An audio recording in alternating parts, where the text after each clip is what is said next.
Cool. Okay, so last time on Odyssey of the Dragonlords, you guys completed Chapter 4 in a single session. Because you're really good at Dungeons & Dragons, not because the chapter was 20 pages long. What happened in Chapter 4? So, you finished up Chapter 3, all of your mainland adventures, by celebrating both your success against Esther and your successes in the Great Games, as well as paying homage and honor to a fallen ally, Talus, who died due to some complications with the ghost of Esther. At the King's Banquet, you danced, you gathered information, you gave speeches, and you continued to gain allies.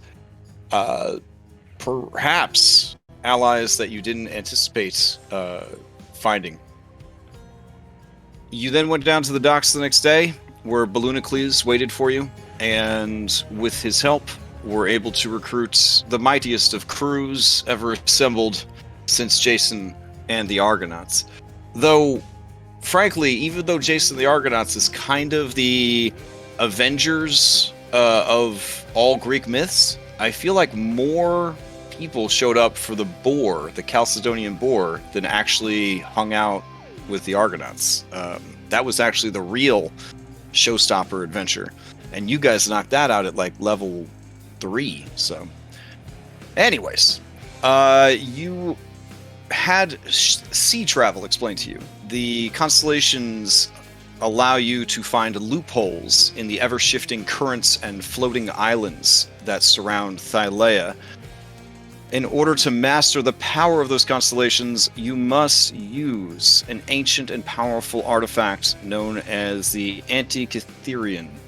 I think that's about right. I don't know, pretty close. It's this lovely compass right here on your map. Valis informed you that she and her father were able to craft it long ago, but it has been sabotaged. One of the vital gears is missing, and it would take far too long, decades, to create a new one. In order to reach its full potential and allow you to navigate the furthest extents of the ocean, including the nether seas of the underworld, you will have to find that missing gear. For now, you have a number of options of places to go, and thanks to true democracy, we settled on Fire Island, which, according to this static map right here, is like 5 minutes away from Mitros. That is not the case. The shifting currents, the moving islands, everything is roughly 2 to 3 days travel, regardless of where it says it is on this static snapshot of the world. However, you are going to put this magic compass to work and put in the coordinates for the constellation of the Prisoner, and use it to sail to Fire Island. There, the local lizard folk are rumored to be fantastically rich and good fighters, so they could be powerful allies in the battle against the Titans. So, with all that recapped, it is time to settle in and set sail, because your Odyssey begins tonight. Everything else was just the tutorial. Everything else is just the 50-something episodes before this, just the tutorial. That's it. Now it's the real game. This is the real game now. This is when the title card appears on screen and we're wait, what, we haven't started yet? Everything else was just the tutorial. Now you could now it's going to be challenging, you could die, all that stuff. So everything before that was like enticing you to play. Now that you've learned the ropes, now it's the real game. So, should be fun. All right. Let's switch to some sailing on the ocean music. I got some of that. There we go. Nothing says setting out with hope in our hearts quite like Wind Waker. So we'll start with some Wind Waker. And now, since we are going on the ocean, Hypatia will take the trick that she learned from Jenna and cast water breathing ritually on everyone every morning. Smart move. Smart move. Let me turn Thanks, this Hi-Potty. light off. There we go. All right. Yeah, nothing makes my heart light like this particular music. Always feel very excited until random bad guys start firing cannons at me or whatever the hell else happened in that game. Maybe I'm confusing it with Sea of Thieves. I'm sure. All right. Best case scenario, it's going to take 2 days to reach Fire Island. But if you done goof on your seafaring stuff, it could take longer than that. I will direct your attention to this lovely artwork of the Cerulean Sea provided with this lovely adventure. Some of the artwork of this adventure, a lot of the artwork in this adventure, it's choice stuff. So, there are things that transpire on the boat. I was so focused on prepping other stuff for the adventure, I didn't do any further pimping of the boat. But we can all head over to the boat map real quick. Let's see, the Ultros. Here we go. I'll preload it for everybody if you want to wait for it to preload before hopping over there. Let's see. Do you guys have the ability to just jump there whenever you want? I think you do. Yeah. Okay. It's on the far left for us. All right. So, let's see. Who is this mysterious ghost right here? A scrabbling spiritual weapon. Yeah, get out of here. All right. So, let's talk about the B team real quick. I think that bears some discussion because it's a gameplay mechanic unique to games that I run. Not all games that I run, but games that run a long time. So once you start getting up into the higher echelons of play, your NPCs cannot keep pace with you. As much fun as Skyrim is, it makes absolutely no sense for every bandit you meet to also be level 50 and also have Dragonbone armor.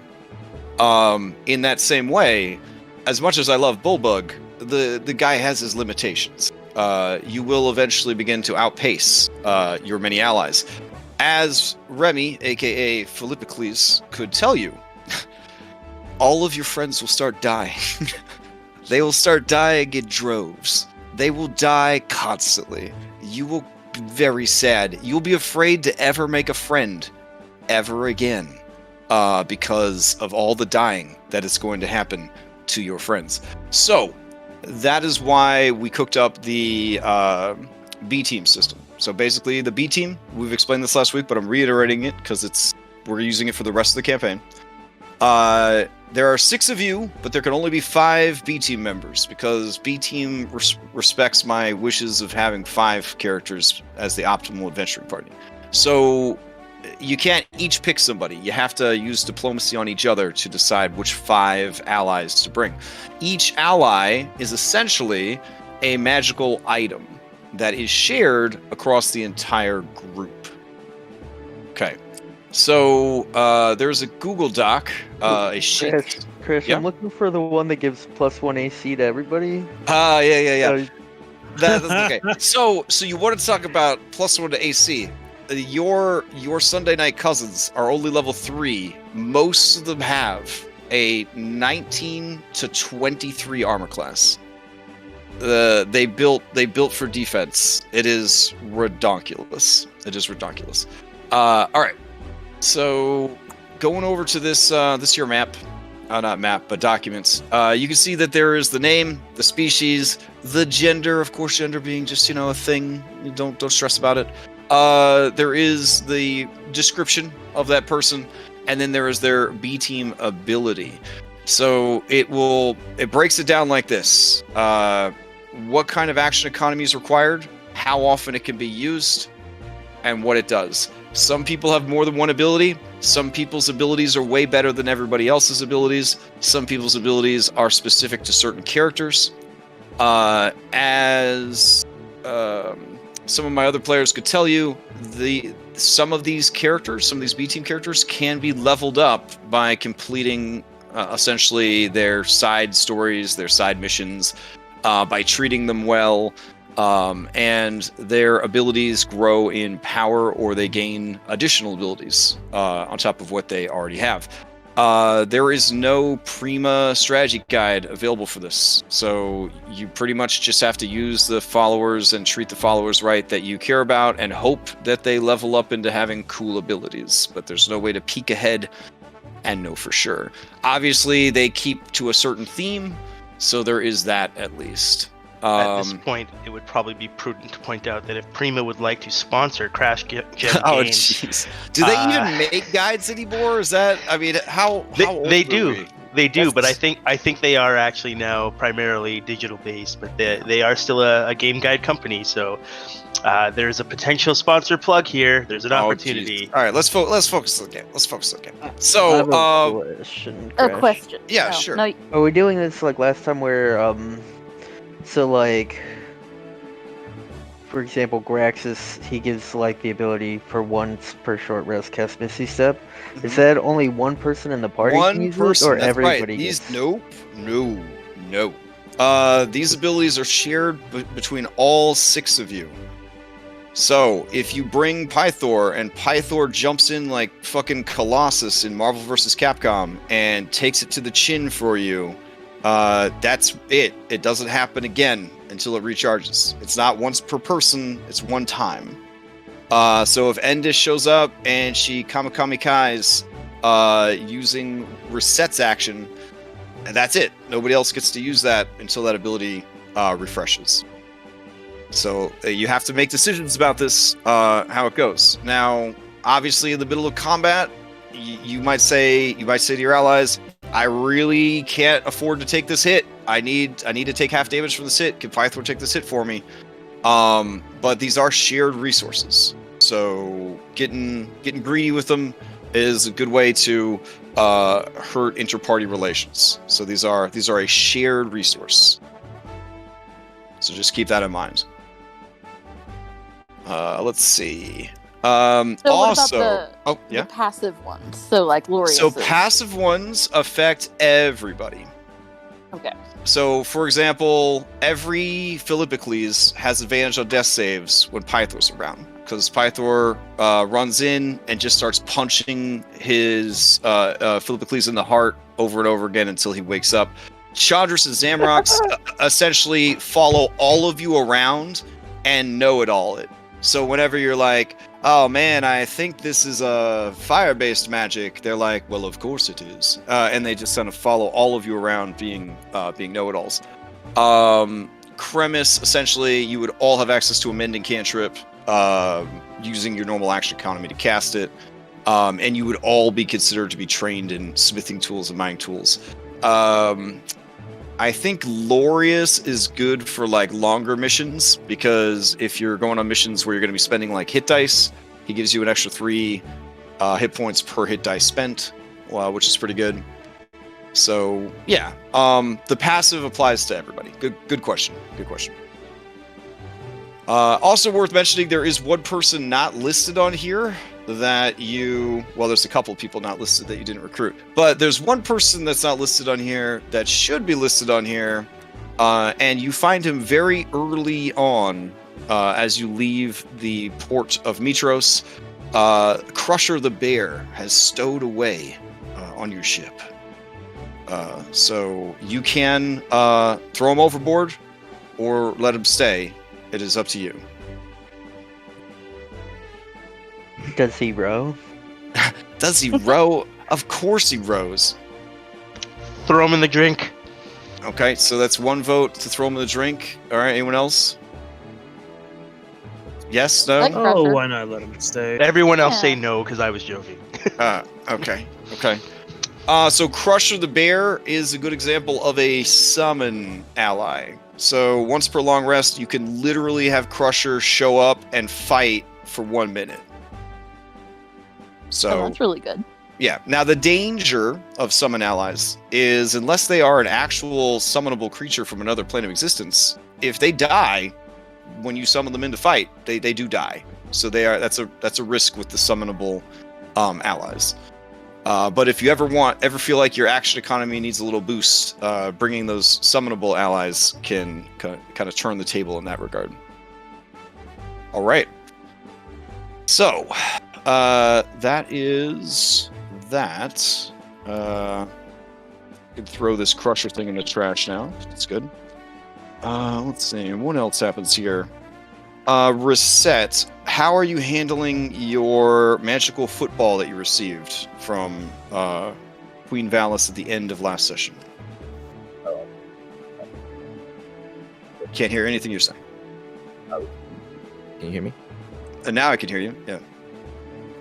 Yeah, I was going to pick up from just after exiting the room with the egg, I guess. Okay. So if we're ready to start, then I'll run towards. I'm holding it in both hands with the cloth around it, and I'm gonna run towards wherever Astraeus is. Okay. Yeah. Let's jump into this shit. All right, Astraeus.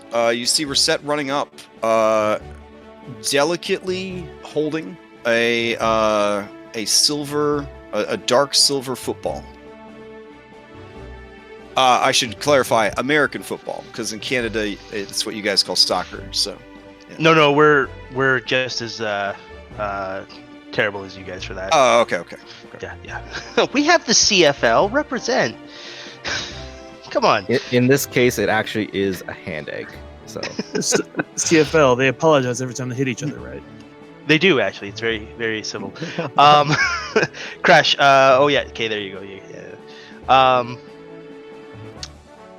Yeah. So when Astraeus sees what Rysette has, he's very clearly taken aback for a split second, and just kind of says, Where did you get that? Astraeus. Valis gave it to me. Whew. I'm assuming, Crash, this is a nice Greek style Mediterranean warm day. Yeah. Let's check the weather here. Let's see.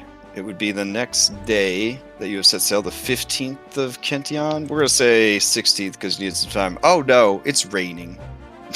It's raining? Yeah. Okay. This scene between Rysette and I believe Rysette intended this to be directly after getting it from... Yeah. Is that okay? Sure. Okay. But yeah, it's 87 degrees right now because you guys are in summer. Okay. Astraeus is going to look at Rysette and just with awe, and he's gonna say, that is amazing. That is a great honor she bestowed on you. We need to find ice immediately. Okay. Where's Hypatia? Can you unpause the game? Sure.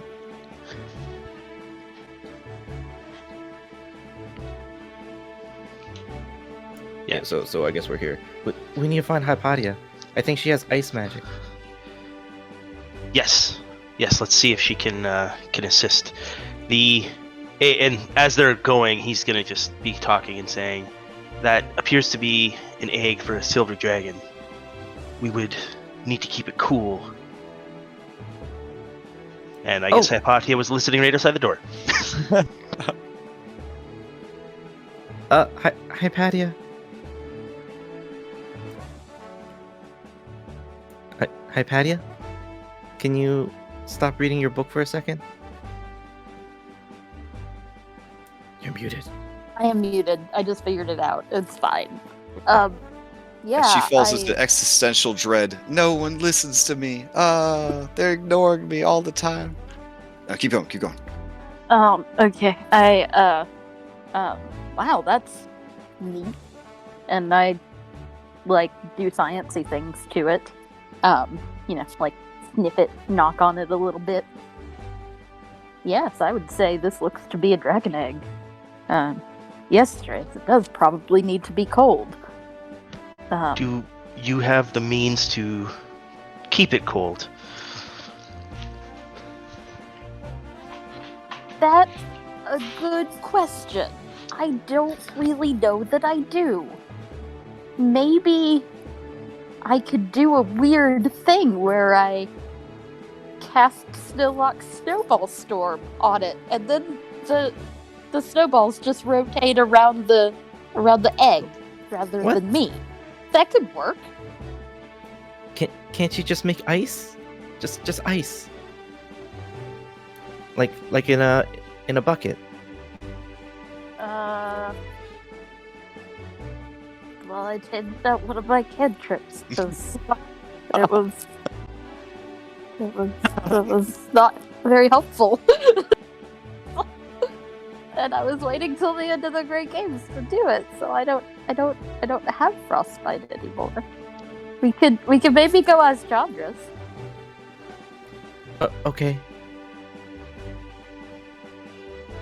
Can you ask Chandra's?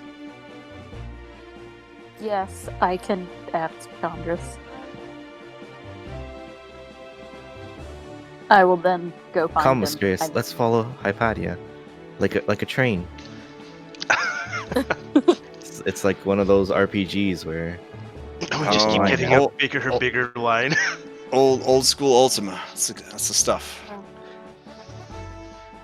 Yeah, Asheus will continue to follow. He's definitely interested in seeing the egg properly cared for. Okay. Yeah, let me check Chandra's list here. A lot of people think because he's a blue tiefling that he has ice spells, but as you approach, he sees you guys rolling up on him. I could just teleport you over there if you want, if you don't want to navigate the. Yeah, Yes, I please. don't really know where. Sure. Or you could just theater of the mind it, knowing that you are on the ship. It's totally up to you. So, as you approach Chandra's, you can see that he is speaking with Kyrah. The two of them turn to look at you, and you see Chandra's look nervously at Hypatia, a tinge of purple to his sharp cheekbones. Hi, Hypatia. You look like you're in need of something. Yeah. Do you know frostbite? I do not. I can summon forth a blast of force, and I can shock anyone who gets too close to me. We need to Well- keep an egg cold. An egg? For like food? Probably not. For the stores, according to the songs, and he looks over at Kyrah. I believe you have a bag of colding. Oh, Isn't that? right. Where's Phil? Oh, Somebody Phil. go get Phil. Kyrah says, Hi, "Wait! Thor. What kind of egg is this? What kind of egg is this?" Asheus is just I'm gonna gonna- look her right in the eye and like point to Rysette and what Rysette's holding. Yeah, I'm just gonna stand there, I guess, and Is that your baby? And you see Kyrah begin to gush goo goo gaga sounds over the egg. She just looks at it. Her eyes are wide and sparkling. Her cheeks puffy like a chipmunk. She just gazes down at the egg. Oh, it's so cute. Oh, so the bag of colding. There's a problem there. What if it hatches inside and then suffocates? oh no, we can't do that. Hmm. Kyrah, do you know ice magic? But like, when I- is it supposed to hatch? Oh, I don't know. It can Like hatch any time. dragon eggs, from what I understand, they just sort of do their own thing. Like they sort of know when they need to hatch. Sometimes they go into like a stasis for centuries till they feel the time is right to actually hatch. Especially if they don't sense their caregivers nearby, like their parents. They'll just go dormant. It's called the dragon sleep. Grown-up dragons could do it too. Where they just decide like, hey, fuck the world. I'm taking a nap for 100 years. Maybe it'll be better when I wake up. So what if we just took it out of the bag of colding a couple times a day. In Oh case yeah, it well yeah. I mean, wanted that. check in on it. What I mean, you're a math wizard. How long can you survive in a bag of holding? That is not something that I studied at the academy. That seems like that would be So kind of. that's not extra credit. Some thesis paper for Academy of Wizards. For arcane let- theory, Yeah. The 10 divided by the number of creatures after which they will suffocate. Oof, you're really rolling the dice there on sweet little baby's life if you are only checking a couple times a day. I never Is it a said bag that. of dragons need holding? debris there. I mean, yeah. Unless they're like Sure. unless they're an air Can't they elemental go- based Can't dragon. they go to space and stuff? I mean, I don't know.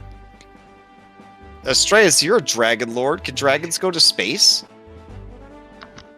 I Also, Phil, Never I think we're tried to supposed to fly call that it. high. I think we're supposed to call it the Nyx. We don't call it space. Okay.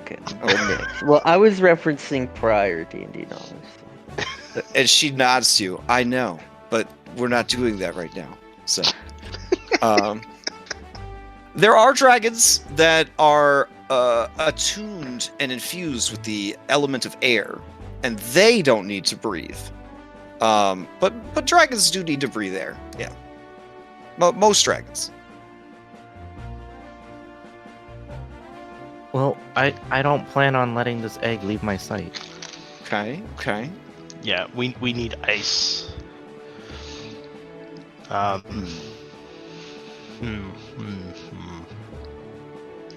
What if we, until Hypatia is able to study and gain the ability to create ice, why don't we take some of our water and put it in the bag of colding to ensure that it is as chilled as can be, and then we can spend the next day like subbing the water out and keeping the egg in a chilled bucket of water. It's not the same as being packed with ice, but at least it would keep it cold until we can get ice. I mean, can the bag of colding bake ice? I don't know. You can make cold water. Have we already? set Chandra sail? says, "Well, you have servants now. I mean, just have your just give one of your servants egg duty. They just have to keep looking in the bag every 10 minutes. That's their life now. You know, like I'm not going to. just pick someone that's good with time. Don't pick Bullbug. I don't think that would work out too well. But like, I For don't sure, know. at this point, Astreus and Rysette are both looking very uncomfortable with that suggestion. What about someone who's a Well- trained? What about someone? Hold on.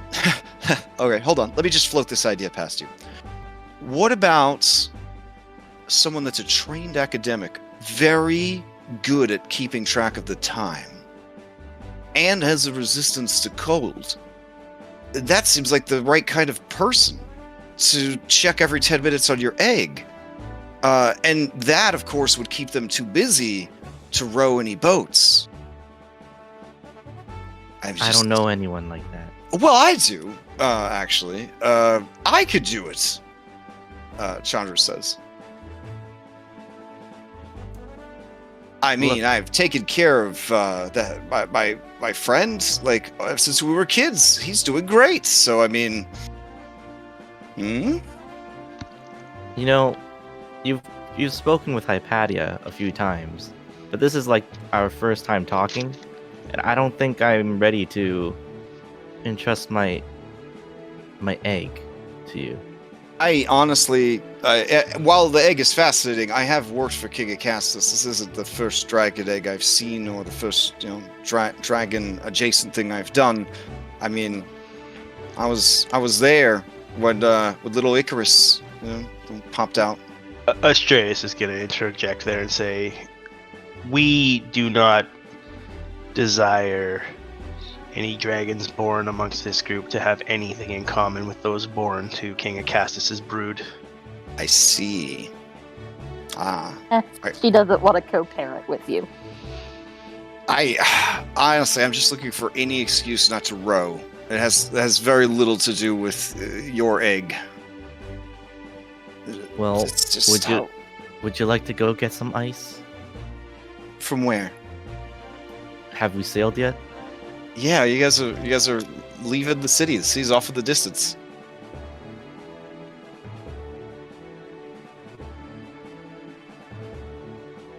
Well, I've said my piece. Feel free to handle it however you feel is best. But you do have a lot of people willing to do whatever you tell them to do. Just saying. A little egg sitter, that's all. Hey, here's an idea. Astraeus, why don't you ask Versi when the egg's gonna hatch? I think it would be best if someone else asked Versi. Right. Rysette runs over.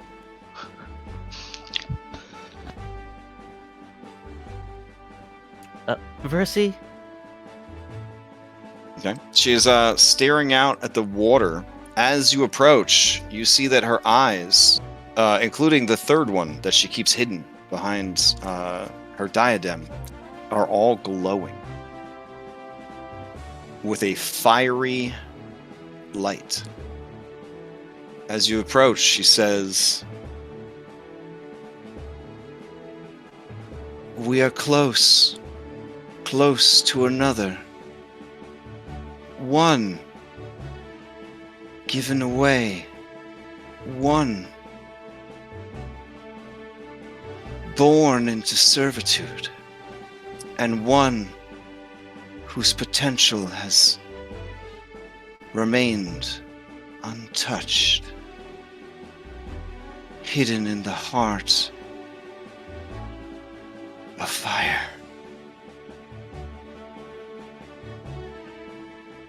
And she kind of shakes her head, her eyes no longer glowing with a fiery light, and she looks at you, Rysette, and says, "Oh, champion, what can I do for you?" I assume it's to ask me a question. Yeah.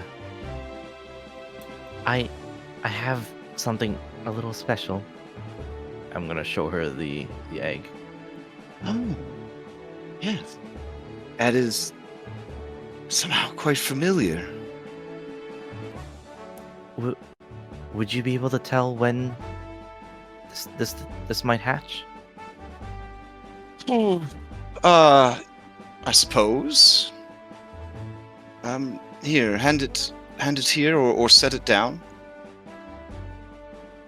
Yeah, I'll set it down and keep my hands around it so it doesn't roll. So she touches the egg with both her hands. Her face changes into a grimace of pain and sorrow. This egg was birthed under duress. The mother cries out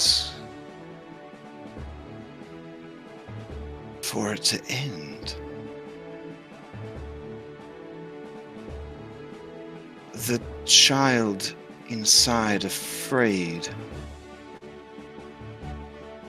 They do not want to be born into such a world as this. If cared for and made to feel safe, this egg is long overdue. She opens her eyes back up and kind of steps away from the egg. Her hand lingers just for a bit on the shell of the egg and then moves away. You can see tears streaming, slightly streaming from her eyes. Not like full-on anime gushing, but whatever she saw and felt made her overwhelmed with emotion. Thank you. I'm sorry you had to see that. Versi, do you happen to know any ice magic? She smiles and says, I do. Would you be able to help provide some cold ice so that I can keep the egg nice and chilled? She sort of makes a face, and you see her eyes look all the way across the football field that is the ship's deck at Astraeus. And she says, I will assist in the care of this egg.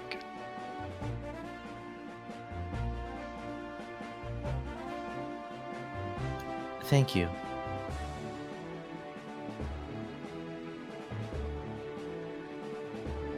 Have you thought to ask your grandmother for advice? No, not yet. It's actually just been a few minutes since I got the egg. Okay. She smiles at you. Says, well, I will endeavor to create some ice for you. But in this summer heat, it won't last long.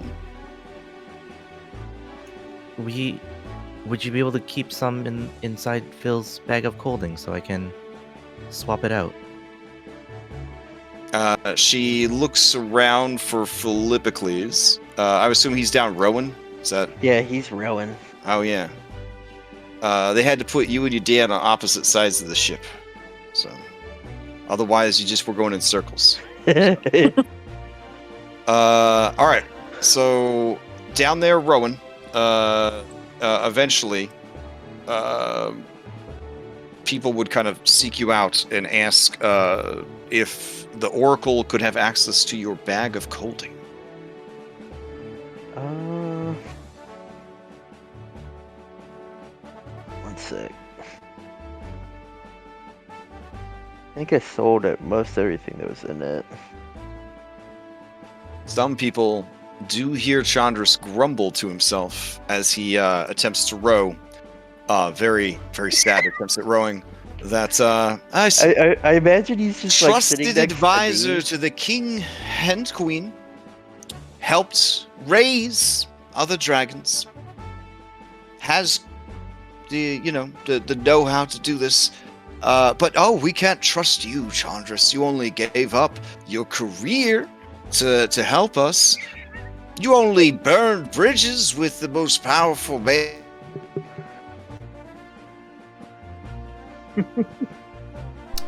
Is that cut off when he gets like splashed with some sea foam through one of the portholes?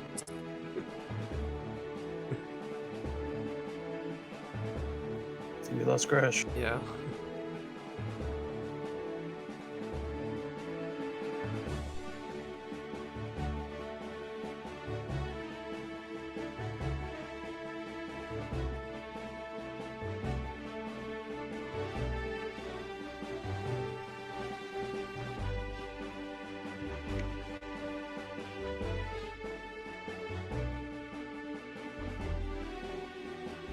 Oh.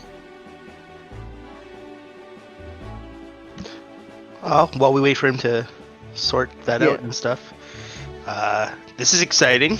We got Rysette a dragon egg, and we are sailing on our ship. Yeah, we could talk about the B team right now while we wait for him. If you guys want. Yeah, I'm open to whatever. I just kind of threw up a thing. Yeah. That I'm not too picky as to what we end up doing.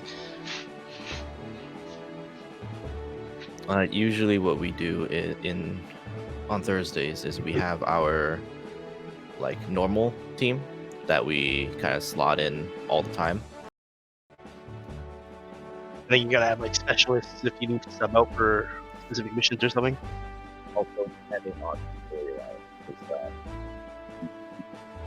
depending on who we want to take on the island.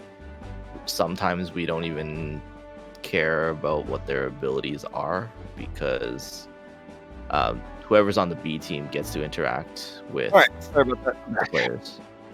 Oh, okay. Yeah, no. I like that. That's one of the reasons why Astraeus won't suggest Falana join the B team until Vercy's no longer on the ship. I don't know what you guys were talking about, but it sounds important.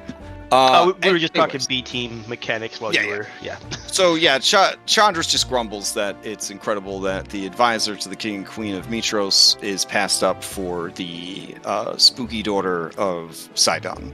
But you know, whatever. That's I'd kind of pat him on the shoulder and say, "There." I mean, the one. I imagine he's That'll be like. it. I imagine he like sat in like the same row as like Philippocles, so like he doesn't actually have to do any of the work. He's just kind of like his arms are just in the motion. well, he He's knows Pythor has both a soft mind and a soft heart and a soft spot for cute Bishonen boys. So he's actually sitting next to your dad and letting your dad do all the work. So, yeah. But yeah, I give him the bag of colding. There's not anything in it right now. All right. But I tell him I want it back as soon as the dragon hatches. Oh, certainly. And then he will send it upstairs and then come back down and resume rowing. A couple more weeks of this, and I might have an 11 strength. Mm. He starts showing off his his noodle arms. If only stats worked like that, Chandras.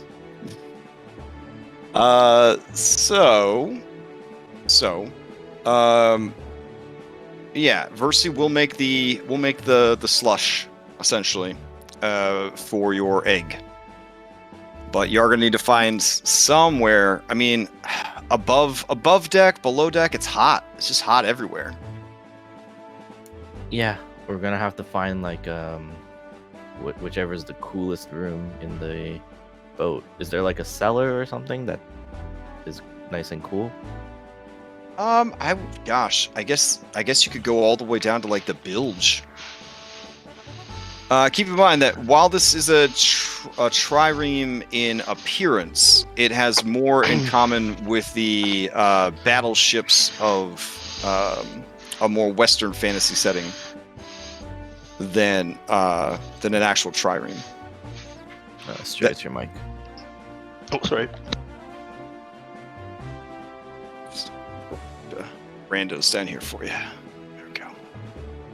Nobody ever sent me the art for the basic bitch sailors. So Hey, I linked a bunch of them. There were a bunch. nobody did. It was horrible. So, all right. Nobody. All right. Not like you haven't already run 3 pirate campaigns. Not that. Hey, that's a totally different aesthetic. So you get weird cartoon characters instead. That's a much better aesthetic. All right. With the egg sorted, I guess, and a certain bear discovered and added to your B team, B for bear, you guys begin your journey out into the open seas.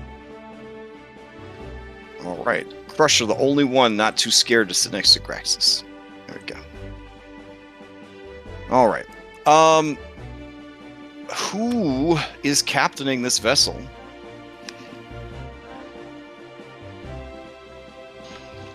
Oh, we didn't get a captain? Well, I mean, you could have an NPC captain. I didn't know if one of you guys wanted to be the captain. I have no ship skills. With the dragon being given to Rysette by Valis, Astraeus is going to take that as a sign that Valis is in support of Rysette's goals, and Astraeus thinks that Rysette should captain and start honing some leadership skills. Okay. Rysette is busy watching her egg. She's busy All right. trying to figure out how to play 20 squares with her egg. What skill set is best for the captain in this scenario? I guess it depends on how you want to approach captain. Obviously, the captain should be good at piloting a ship, but more so, the captain should be good at commanding a crew. So knowledge of a ship is important, but also the ability to, get aces in their places and motivate people and things like that. Lead, represent, keep things organized, that sort of stuff. That's more of a captain of a ship of this size. In other worlds, when Jenna the Generous got a ship, I believe almost as big, if not bigger than this one. She didn't have to sail that shit herself anymore. She just, had a pilot do it. So, which is another thing, for pilots, the mighty Testicles, that's not Testicles, god damn it. Come on, Foundry. Testicles, there he is. Does know how to pilot a ship. He has proficiency in water vehicles. He's willing to do this for you. If you want to be the pilot, unless somebody else has water vehicles. Yeah, I don't have water vehicles. Nominate Moxena as captain. Yeah, I was gonna suggest the same. I think her skill set would.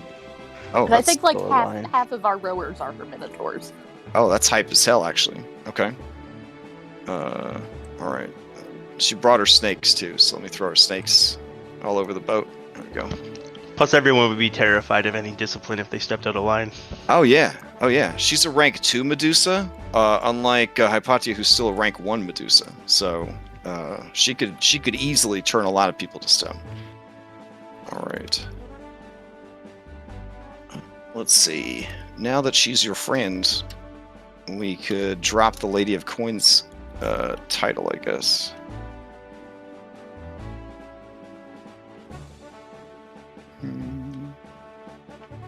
Okay. All right. Let's see. All right, so you're gonna have Moxena be the captain. That's a good call. She's got training in persuasion and intimidation, and she used to run a criminal organization. So all that seems pretty legit. I will switch her from hostile to friendly while I'm in here. There we go. All right. Now her right-hand bad bitch, Heliodora, is trained as well in water vehicles. Do you want her to be the pilot, or do you want Testicles? I mean, they could be like co-pilots because, like, Aw. they're not always up. Okay. There's normally multiple people that drive. the ship. Testicles can be the nighttime crew. Oh man. All right. Why do you have him be the nighttime one so people don't have to see him? I never said He's a that. handsome man. He's a handsome man. He's very handsome. His head, it looks like a scrotum. Yeah. Testicles. All right. I just feel like he'd have good control at night. All right. So you want to sail day and night. Well, that makes sense because you have to use the stars to navigate. You probably do more of your sailing at night, honestly. The more important sailing. Yeah. Okay. Great. So everyone else is just swabs and stuff like that, so that's not an issue. So how do you influence sea travel to reduce your travel time so it stays at 2 days instead of bulking up to 3 or more days? Pretty simple. I roll for any complications that might occur, and then you have to bullshit what abilities and followers you would use to counteract whatever complications happen. Does that make sense? For the most part, yeah. Okay.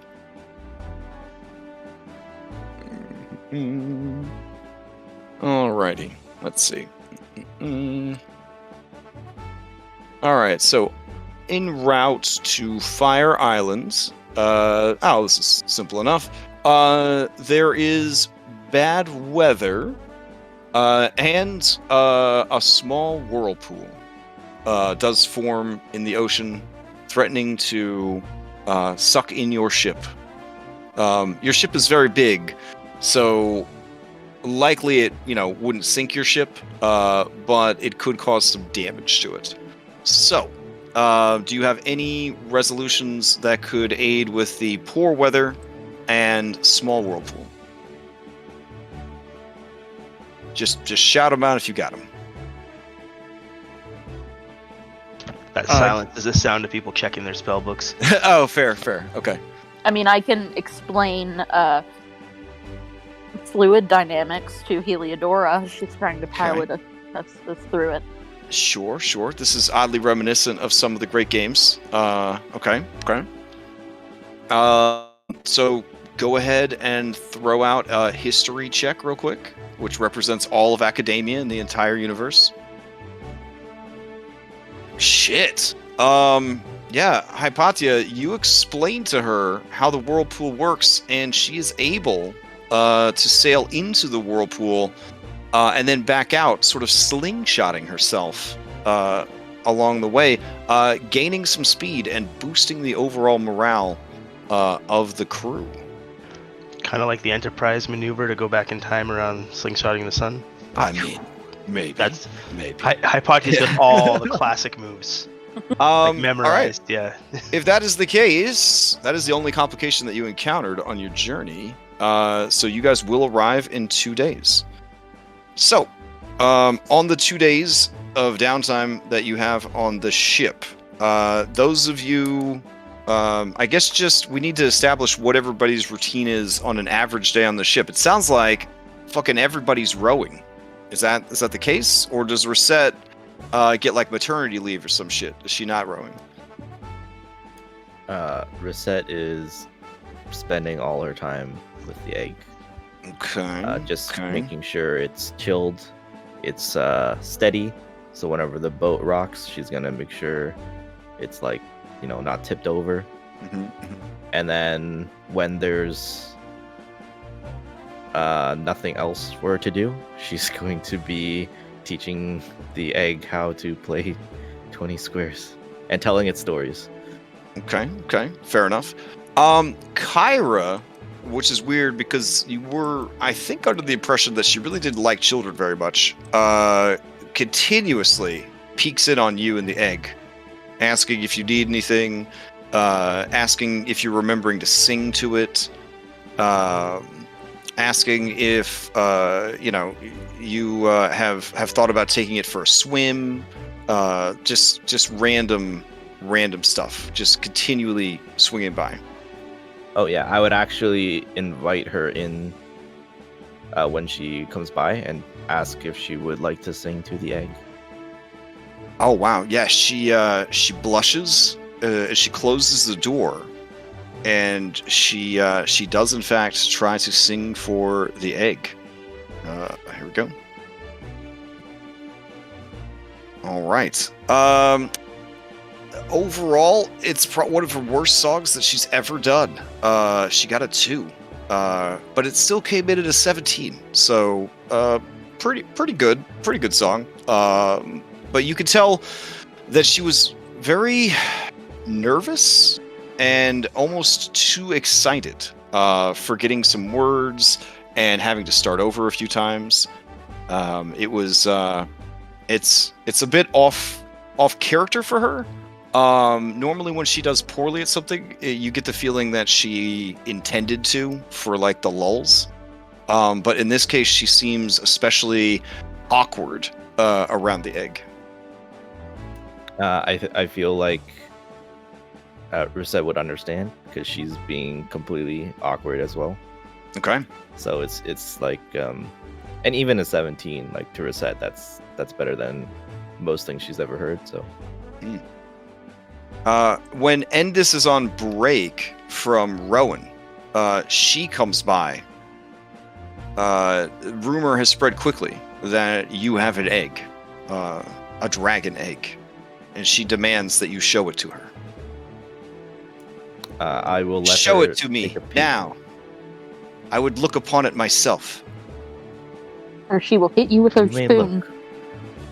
Yeah, is it soft boiled? Because I have my Canadian spoon ready. So I'm gonna have to Photoshop I'll this show mini her. now. I'll show her the egg. Okay. Yeah, she is in disbelief. She says, "Was this given to you by the king? The queen. The queen has eggs? Dragon eggs?" I thought Don't only tell King anyone. Acastus had access to dragons, but I suppose they are king and queen. They are married, after all. Mhm. I'm sure when people are married, they share many things together. It always seemed to me that sure. they had a very good relationship. Of course. Yeah, Kyrah's just looking at her like, the fuck? The fuck you say? But Endis seems earnest. And in a way, culturally, her definition of a strong marriage is very practical one.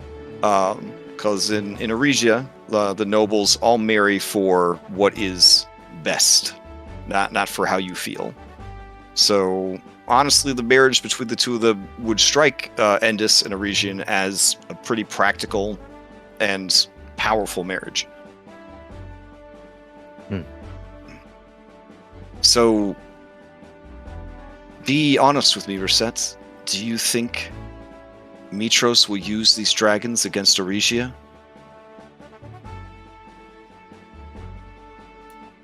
With King Acastus in charge? She says, Probably. who else? Oh, no, I wasn't asking a question. Yeah, probably.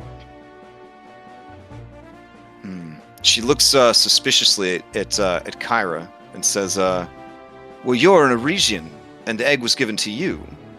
So that egg belongs to Eregia, then, yes? No, it belongs to me. But you belong to Eregia, in heart and soul and body, as all Eregians do. Sure, I represent Eregia. She narrows her eyes suspiciously. This sounds like expatriate talk right here. I see. Suddenly, And- Eregia anyway, sounds like and Mother this- Russia. Andis, are you going to stand at the door forever, or are you going to tell the egg a story? The egg could hear us? Well, it's like a baby, right? And she blushes and says, I don't know anything about babies. Well, I heard that they can hear when you talk to it. So if you want the egg or the dragon to know who you are, you should tell it a story. Yeah, Kyrah smiles and says, yeah, why don't you tell it a story about Narcissus? He's so dreamy. Wouldn't that be just a great story about Narcissus, the dreamboat? I would love to hear this story from your mouth, Eregian. And Endis seems a bit uncomfortable. Rumors that this is in fact the goddess of music, and not just some goof pretending. You can see that Endis is unsure. And she does proceed to tell a story of Narcissus and how he was able to defeat a rampaging army of Fey berserkers who were attacking the outskirts of Eregian territory simply by showing up and being beautiful. He was so gorgeous that they all stopped fighting just to look at him as he posed. The story seems to incite a great anger in Kyrah, and before the story is even finished, she quickly leaves the room. Oh, as she's leaving, I would like to shout out. Oh, Kyrah, could you bring Anna? I think Anna would love to see the egg. Oh, because she's a siren and sirens lay eggs. That makes sense. Okay. No, I wanted her to sing to it too. All right. Anna, what are you up to while all this is going on? Complete shut-in in her room until Oh, damn. prompted to help row. She will help row. Oh, man. Okay. Just super despondent, super depressed? Yeah. Okay. There is a knock on your door. It is a familiar knock. Light and quick. Okay. Are you literally across the hall from Rysette? That makes it kind of easy. I have no idea. I didn't pick a room. Oh, If I'm okay. being honest, I don't know the situation. Yeah. So Kyrah says, so Rysette and her Nazi girlfriend, they're telling propaganda stories to the baby.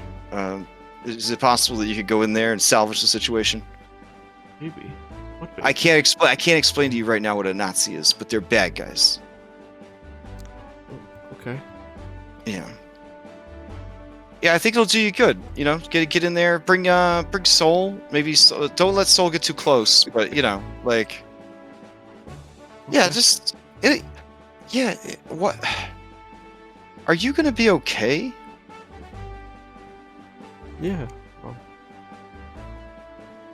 That's it. Just yeah, and then she'll walk out. That's it. I have a plan. Tonight at dinner, I'm gonna tell the saddest story. It's gonna be so sad. It's gonna push your sadness meter all the way until it breaks, and you can't be sad anymore. I like that. All right, get in there and unpropagandize that baby. Just throw a little bit in there about the Five and the Dragonlords, and you know, if you could fit something in there about how Narcissus is a fool and an idiot, and Aresia is a scam, just throw all that. Yeah, I trust you. Just whatever you come up with is fine. Do non-Aresians know anything about this Narcissus, or is that like a thing that they know? The only people that are very versed in their culture, so I would say anybody with proficiency in history, I would say knows that Narcissus is their god. But if you don't have formal training, like actual proficiency in history, it's definitely something that would not be common knowledge. And certainly almost no one knows that he has any connection to the Five. Yeah. Because Kyrah seems to know something about him. I mean, he's come up before. At the very beginning of the campaign, there was some talk about Narcissus, and I wasn't there. Oh, Kyrah gets mad when he's mentioned. Vulcan gets mad when he's mentioned. Pythor got mad when he was mentioned. Yeah. So anytime he comes up around any of the Five, it doesn't seem to go over too well. Maybe that's why Mitros and Aresia are always at war.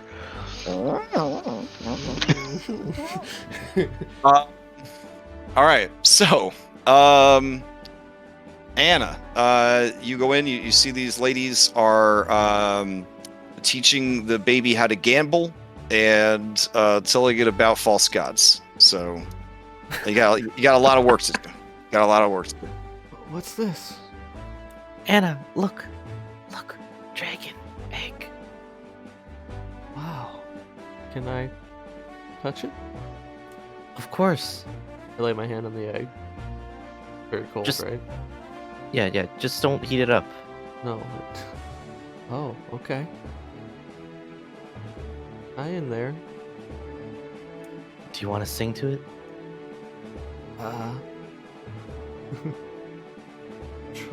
Sure. And I guess I'll sing a song about flying, and how I can't wait to fly with it when it's when eventually it gets out of there. Oh, all right. Do you want this to just be RP, or do you want to throw out a performance check to see how it goes? I'll throw out a performance check. Is these hidden, Okay. or do I have to hide them? I guess it doesn't matter. The app knows. The Okay. mod knows. Yeah, just Okay. roll it. All right. The advantage if that helps. Yeah, you crushed it. Nice 20. As you were singing to it, the egg, there is a cool white light that kind of glows from within the shell.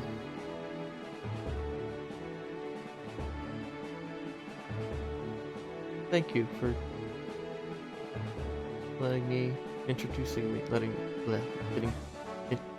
Okay, I'm gonna go. Anna, Yeah? if you want, you can stay here. You don't have to row the boat, and you don't have to be in your room alone. Okay. Yeah, she'll close the door and we'll just hang out. Well, we'll tell Endith to go row the boat. All right. So, Cyrus, when you are not rowing, what are you getting up to in the 2 days travel to Fire Island? I actually want to try to find the Oracle and talk to her. Okay. She is enjoying the rain. She's out on the deck enjoying the rain. She has not done any rowing at all, and I don't think she plans to do any rowing. That's so okay. you- I've been trying to avoid it like the plague, so. Okay. So you find her on the boat. She sees you approach. Uh-oh.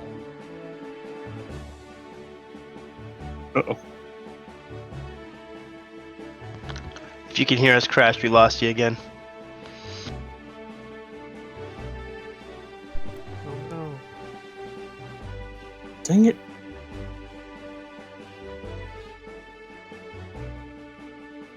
Hello? 407. Hey, there he is. Yep.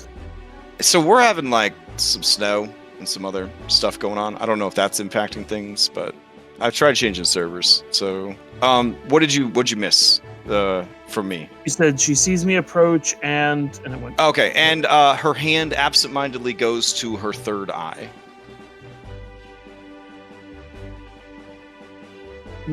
Does it give you pain sometimes? She shakes her head, negating that, kind of left to right, and says, "Does yours?" Hell, no. I mean, not particularly, but there's no physical eye there.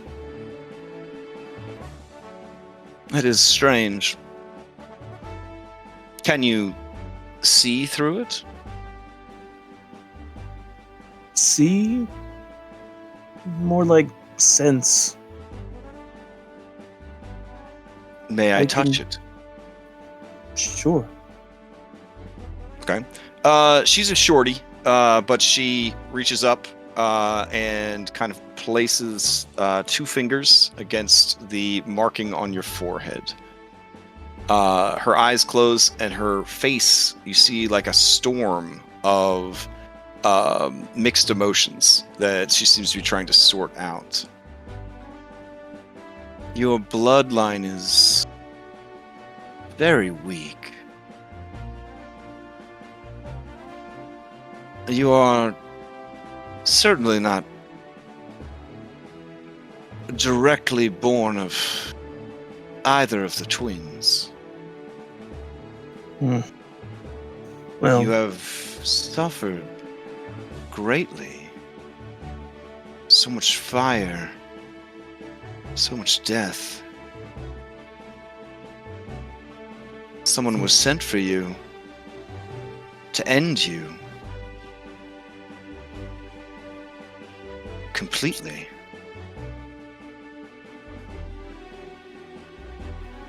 sometimes I don't know if they were sent to end me or just torture me. They never seem to quite get the final kill on me. When I try to look deeper, my eye is blinded, as though I'm looking directly into the sun. It burns.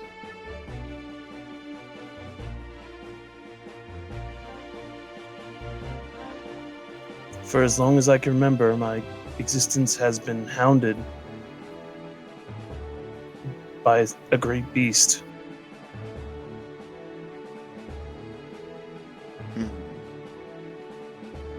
A beast of flames. Of gold and crimson.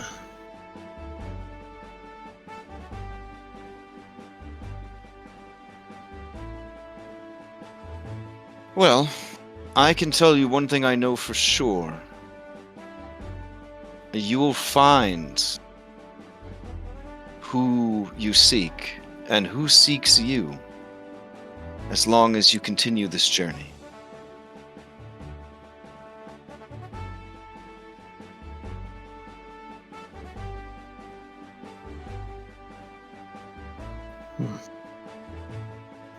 know, you're one of the few Titan-born I've been able to speak to. Really? I heard there was 2 that attended the Great Games. Oh, they were there, but they weren't much for talking. Ah. I don't know. From what I've heard, Yala is a bit of a chatterbox. I think she was more interested in Philippocles. Understandable, she says. Who am I kidding? My heart is broken. I will never love again. And she looks despondently out at the waves.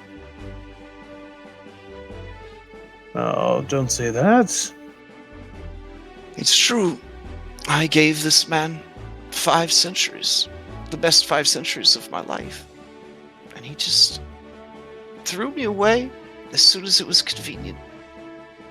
Oh, you don't look a day over 1 century. I'm immortal, that doesn't matter. What matters is I gave him everything, and as soon as he didn't need me anymore, he just cast me aside. After falsely accusing me of something I didn't even do.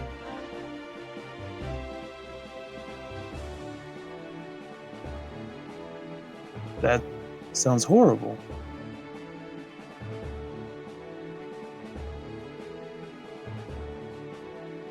Well, I'm sure. I've looked ahead. He gets his, don't worry. I guess And that is the benefit. I won't ever be there to pick him up when he falls, ever again.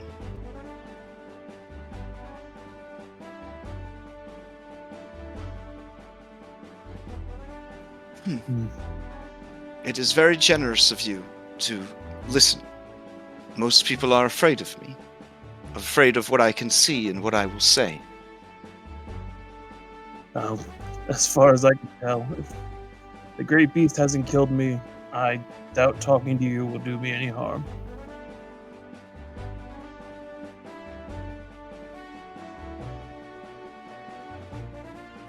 After all, we're family, right? Probably, somehow. Maybe. I think many are about to learn much more about the world than they thought they knew. The young trickster, the jokester, and my dear friend. I think she plans to, what are her words, drop a plot bomb this evening. Is that the Lady Kyrah? One and the same. Kyrah. She has many names. She has always been true to me. I don't think I've ever actually talked to her. Oh. She seems nice. She is. She is very nice. She, like me, she can be very kind or very cruel, depending on how she's treated. No offense, I find that's true with most women.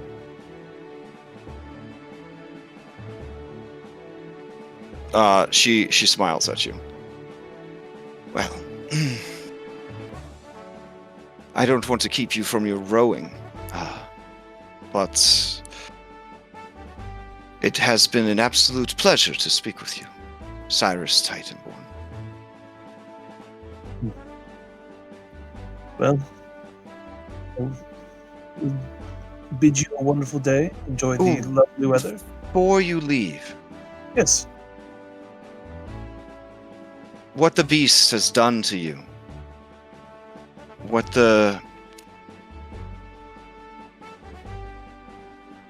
don't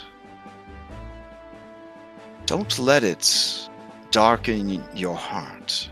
Don't let it blind you. Know who has hurt you, but know that not all will hurt you. Please find it in your heart to give others a chance, even if it may seem a great risk. I will take what you say to heart, Oracle. Thank you.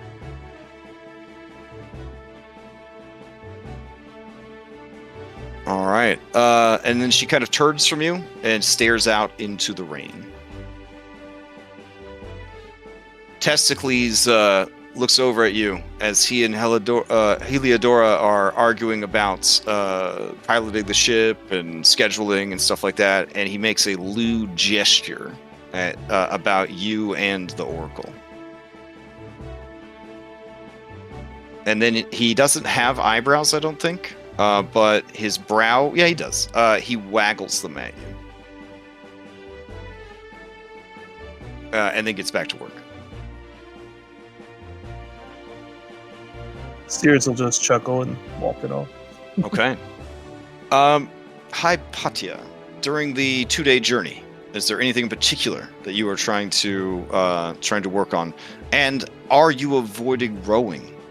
This is a question that I've received a lot of private messages from NPCs. They're trying to figure out who is getting away with not rowing, how they're doing it, and how this is being allowed to happen. Yeah, every time someone tries to get Hypatia to row, she just kind of laughs at them, and moves on. Damn. Okay. Yeah. Okay. That's your strategy. All right. Yeah. Taking notes. All right. Yeah. Right. Like they're making a good joke. Good joke. And I'm gonna read my book that is writing it. I'm going to get that is still being written. I'm going to get to the end of the book, that the bit that has been written. I'm going to be like, what the hell is this? And so I will go drag Chandras away from rowing. And be like, why didn't you finish my book? The book that I gave you. And you see that he kind of is rubbing his sore muscles, but also kind of like letting you see his strength 10 biceps that are probably bulging right now from all that rowing. And he says, well, it's a book that just keeps writing itself. I'm actually working on a variant that asks you questions, and then based on your responses, it writes the book in that direction. Oh. Yeah. Choose your own Odyssey. I'm thinking. I'm not sure yet. It's just an idea. But... That's pretty cool. Yeah, this was one of my earlier prototypes, so Huh. I thought I would share it with you. I think maybe it's important that you work on that instead of rowing the boat. Really? Yes. Oh, because I was thinking, I am extremely well educated, and I have an eidetic memory, so I could prepare notes on the upcoming islands that you're journeying to make you better informed about what dangers might lie ahead. But I couldn't do that if I was rowing a boat, you see. Yeah. Yeah. I've tried to bring that up to Philippocles, but he just shouts row pretty much all day. And then his dad starts yelling row, and then I'm just in sort of a row sandwich, and everyone seems really into it. They even have that poor siren girl rowing. I think it's like 3 minutes of crying, 2 minutes of rowing seems to be her thing. But she still shows up. So I guess there's that. and it's a good person. Mm. I'm not a This is important, and if Philippocles asks, you should tell him you're doing important nerd stuff. Hypatia says. All right. That would be great. Thank you. I really appreciate it. A note from your chosen doctor. At the end of it, there's some math in there that she shows to Phil. Yeah. Let me get to work on a portfolio for for Fire Island. Sounds great. All right. Phil, you notice that Chandris never comes back from his smoke break. Yeah, next time I see him, I'm gonna ask him why I haven't seen him down rowing, because we got a lot of rowing to do. Just give him a fair option. He can either row or he can swim. All right. Philippocles, is there any particular thing that you're trying to take care of in the 2 days journey to Fire Island? I mean, I'm not necessarily trying to like take care of anything, Mm-hmm. but like Phil, like as he rows next to a different person every time. Oh, nice. You know, gets to know him, talks to him. If they're like, he's like practicing learning Minotaur, like the language, as he like gets to know the Minotaurs and like really try and connect with them. And then when he's not rowing, he's asleep. So I should mention that every day of ship travel that is not considered eventful or dangerous, you guys can be using your downtime tracker part of your character sheet to track progress in a language or skill, keeping in mind that the time to learn is still redonk. It's like 10 weeks minus your intelligence modifier. So if your intelligence modifier was like a 2, it would be 8 weeks to learn a new tool or language. So you can't learn actual skills. So a tool or language. 11 weeks for some of us. For wiser some, than... yeah. Yeah. No, I don't think they give you a negative. And we use 7 days in a week in this world, not 10, like in Faerun. And it does cost money. Phil, I want my glasses back.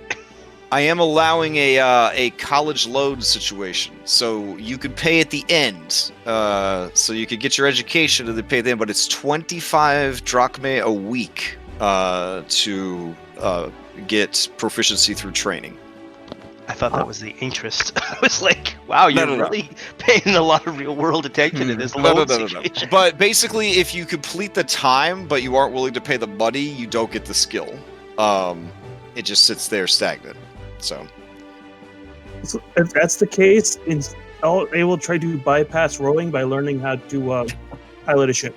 Well, I'm saying that everybody's got their 8 hours of rowing per whatever charter has been come up with for rowing, I guess. But I'm saying in the evenings in your personal time, like you guys could be, you could be gaining downtime in those fields. Can I double dip? Like I'm learning Minotaur while I'm rowing. Mechanically, nobody can double dip on this. Yeah.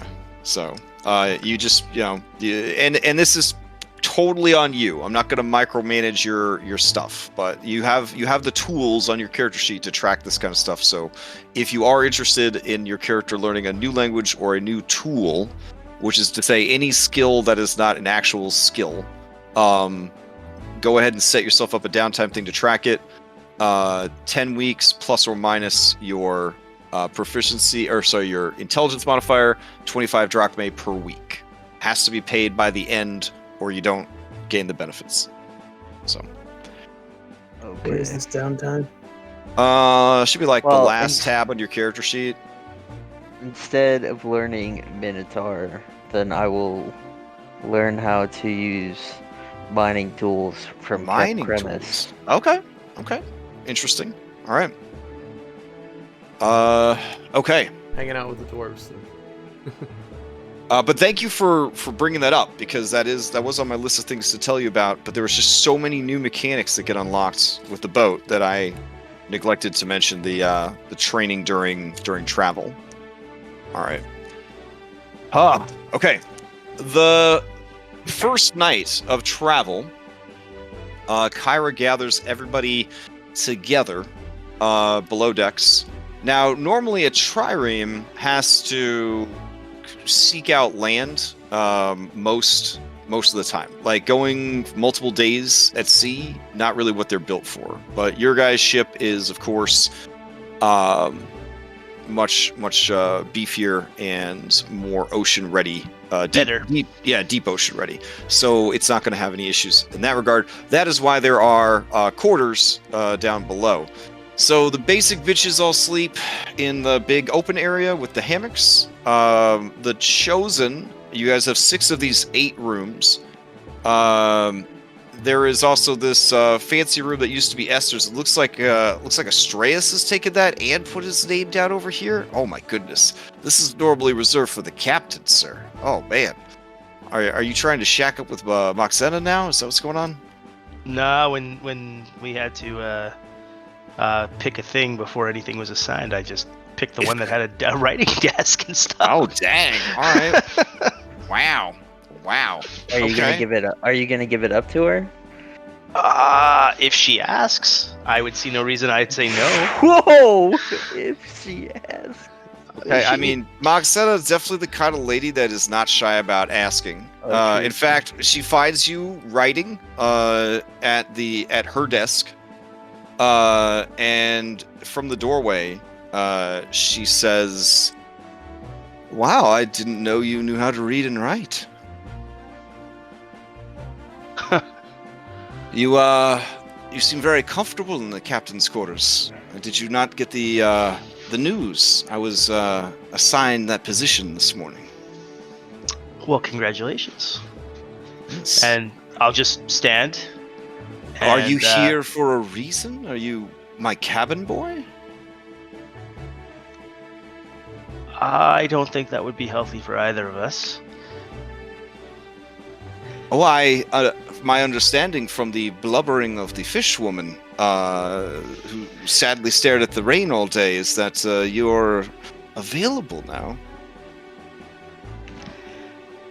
So while she's talking, Astraeus is just like, just calmly gathering his things, and he's just gonna say, "My apologies for taking up your space. When we secured this ship before it was crewed, this is simply where I slept and spent my time." Well, think of it like this. This is the nicest room on the ship, and if only one of the Chosen had it, I mean, that would sort of be inequitable, right? Aren't you all equals in the service of the 5 gods and the Oracle? I am providing an incredible service to keep unity within your party by taking this room off your hands. So again, as he's like clearly been gathering his things, Yeah. He's just going to ignore that last comment as if like, because he doesn't feel he needs to acknowledge that she's wanting the room because he's already clearing out. And he'll just, as he passes by, he'll just say, "Thank you for your service," and he'll just leave. Oh, damn. Okay. You hear a couple of her snakeheads kind of hiss as you head out the door, but you hear her let out a bark of laughter. Yeah. Is there any way, like just for the purposes of the, like when we're doing scenes here, is there any way we could get sight on all the parts of the ship, or is that not the way it's built? Yeah, we could. I could just turn walls off unless we need to use it as a combat map. Would that work for everybody? Yeah, that's Yes. fine. Okay. There you go. Let's see. It should refresh the page for you. There we go. All right. Yeah, thank you. I also had no idea where I was going in the ship to get to a room. Yeah, no worries. I don't know if I don't know if the walls are still going to stop you or not. Yes, they definitely do. Okay. So yeah, I mean, it doesn't matter too much unless, you know, everybody gets attacked and I got to figure out who gets killed by a giant sea monster or whatever. But again, if you guys want to make your own map, like Rysette has done, Talus made a map. It was really beautiful, but I did keep it because he died. So, but yeah, if you want to make a map, you're welcome to, and I'll add it to the actual map. Pythor does not demand his own room. He is happy to sleep with the elite crew, which is this area right here to the south. This is where the B team people that aren't so snooty that they need their own room. Yeah, I was Bill gonna was say. gonna offer to share his room with Pythor and Callister. Damn. Yeah, never mind. Pythor We're gonna wants have like to a share. boy Yeah. room. Oh yeah. Yeah. We're gonna have like Pythor wants to share. bro quarters. College dorm room. Oh yeah. Okay. Never Astreus is like displeased to find as he grabs like new quarters that they happen to be across from Chandra's. Oh man, which room is yours, Hypatia? So I could put the rowdy frat boys right next door to you. So. Oh God. I don't know. Okay. I'm gonna be on the other side. It looks. Oh it- man. yeah. You know what, Anna? They're your next door neighbors. I'm so sorry. Yeah, I think Yeah. they are. Yeah, I'm gonna be That's okay. I down didn't next really to pick Astreus. that, Okay. Yeah, Chandras, think it's- Chandras has sort of convinced the Oracle that maybe he could use her room for study because he has a very important job. You see that Hypatia gave him, where he has to create dossiers of every island, and he needs quiet contemplation to do that. And since he wasn't given a room, despite being the formal royal advisor to the king and queen of the greatest city of Thylea, which is obviously an undersight on the part of the Chosen, and she just sort of smiles at him and shoos him away. So. You know But what? yeah, Versi, without asking, has already claimed a room and set it up to be like a magical grotto. I just didn't put the map in there yet. So Just because it sounds like this will be even more, but like awesome. Yeah, weren't Astreus. we also gonna have that garden room like she could just have in the garden room? oh, that's true. It's true. You were gonna make a garden room. I mean, that's your 2 extra square rooms right there. Unless you wanted to turn the brig into the garden room. That could be this area right here. That would make no sense if we were gonna like give it to her for her use and then have to use it as a brig sometimes. Like, oh, come out of your little garden because we have a prisoner. Oh, fair. Okay. Realizing that he snubbed someone when we were setting off, accidentally, without meaning to, and with Pythor bunking up with his son, I think Astreus will also bunk here with the B team people, Oh. and he's gonna give Falana his room Oh, damn. because someone of her stature. You're gonna I- give the Yep. the girl across the hall from. Okay. Oh my goodness. Wow. Playing games with this woman's life. All right. Where does Cyrus go? I mean, it's up to you guys. It's a little meta for Cyrus to be like, yo, give me my own room. When he just joined, right? So story wise, it would make more sense for you to be with the elite crew over here because you obviously bring more to the table than your average Minotaur or sailor. But I don't know. Meta gameplay, I feel like each of you should be able to have at least a cool room for your character. So however you guys want to sort it out is fine with me. What we should do is We'll one find of out. these rooms. One of these rooms is currently empty, and is up for grabs for the next person to prove themselves. Okay. Yeah. How do they prove themselves? Because if Oh, you say they that in have front of to- Endis, it's going to be real bad. Because she's an Arisian, so she's going to skip sleep to make sure that she's outperforming everyone. Someone who is very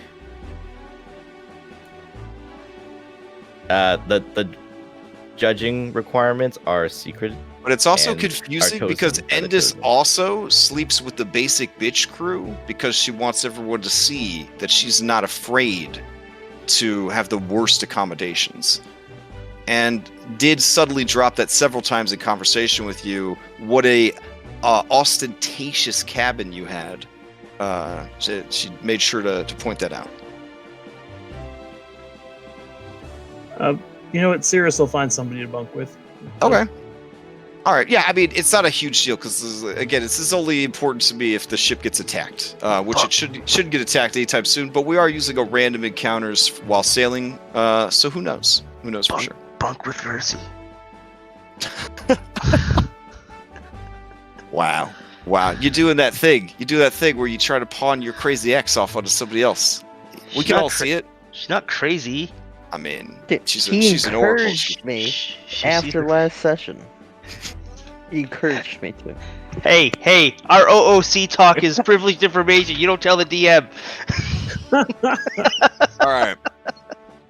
So, I do think it's important to bring up, though, Phil would try to volunteer for Moxina's cabin boy role.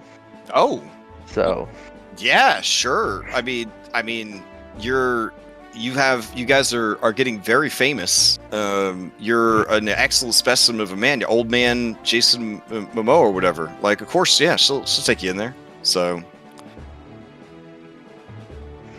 I mean, there's no role play required. You guys already sort of discussed that back at her headquarters. when he's not Rowan, of course. She does have a little sailor suit that she wants to wear though behind closed doors. So, A little Oh, white yeah, hat. yeah, it's got Phil's it's like a little all Donald Duck He's all outfit. about the sailor suit. Okay. He Yeah. way overplays it. Yeah, the Ships Ahoy or Chips Ahoy kind of outfit. Yeah, it's good. At this point, we should mention to all of our viewers that if anyone wants to enter the Moxina Phil fan fiction contest, please do not submit it to us. Just write it for yourself. No, It's all no, no. good. Submit It's it all to good. me. Submit it to me. All right, so let me find some more dramatic music here. Hold on, let's see what I got. Oh yeah, this will be good. All right. So that night, I got distracted by room assignments. That night, Kyrah waits till everyone has eaten. You guys have delicious pork belly with a coleslaw and delicious sweet fruit pies. It's real nice when you don't have to take like super long like sea voyages because you don't have to eat hardtack and all that other garbage because you could have really nice food all the time. So everybody has some really good food and lots of wine because for morale, they busted out a lot of wine tonight. This was captain's orders to make sure that everything starts on a positive note. And everyone gathers, and Kyrah is going to tell you about the Constellation of the Prisoner. All right. I think this is good. It might get kind of loud though. Hold on, let me double check. Oh yeah, it does get kind of loud. Let me find the one that doesn't get super loud. Hold on. This one starts pretty good, but then it gets like fucking air guitar shows up, and then like all sorts of other stuff. Here we go. Let's see. Oh yeah, this one's super sad. All right, we'll use this one. All right, so using magic, super sad music starts to play, and Kyrah kind of gathers anyone who's interested in hearing the legend of the Constellation of the Prisoner. Tries to get you guys all together so that she can drop a plot bomb on you. All right. Does anybody not attend this story session? I'll attend. Okay. So as she gathers everyone around, she says, "So, it's really begun. We've left the mainland behind. We've set sail. The Odyssey, foretold by the Oracle, has begun. The fate of our world hanging in the balance. You were told from the beginning that the Twin Titans were the enemy. But life has shown you differently. Everywhere you go, people worship them. People adore them. They slept in the palace of Mitros as honored guests.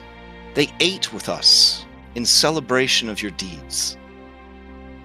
Their children competed alongside you in battle. Everywhere you go in Thylea, they are worshipped. They are held in the highest regard. Both are beautiful, perfect specimen of man and woman. And they control domains of power that hold great sway over mortal life. Drink, sex, death, dreams, strength, the weather itself. How could any turn away from such power? How could any distrust such power? But I am here to tell all who are listening what truth I am able. The twins were not the only children of Kentamane and Thylea. Long ago, when Thylea slept and became the earth, Kentamane, who loved her above all things, perhaps the only thing that he could ever love, he slept beside her. She was his little spoon. And, maybe while they were a little spooning, something happened, a little something slipped, you know what I'm saying? The great tree of Thylea bore fruit. 8. Wait, was it 8? Was it 9? Hold on. Oh, right. The tree bore 7 fruits. Eventually, the fruits grew ripe. Kentamane, he's hungry. He goes to pick the fruit, but it was covered in briars. It stabbed through his many hands. His blood soaked into the fruit, and outraged, he threw the fruits into the ocean. There, they drifted in the waves, absorbing his blood, one by one. The fruit cracked open, the spiny shells discarded, and inside, baby titans, each with its own great power. The 7th seed, the last, took longer than the rest, but when it opened, 2 babies, twins. Now we'll visit all that later.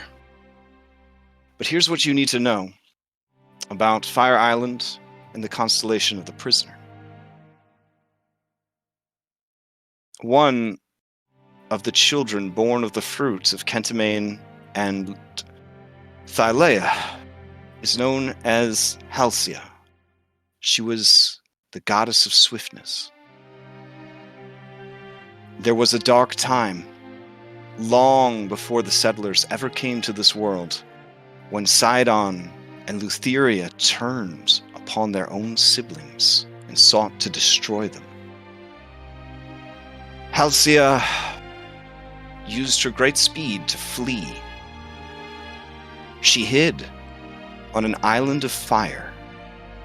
Her brother Storms chased her, so she hid deep underground and waited for the storm to stop.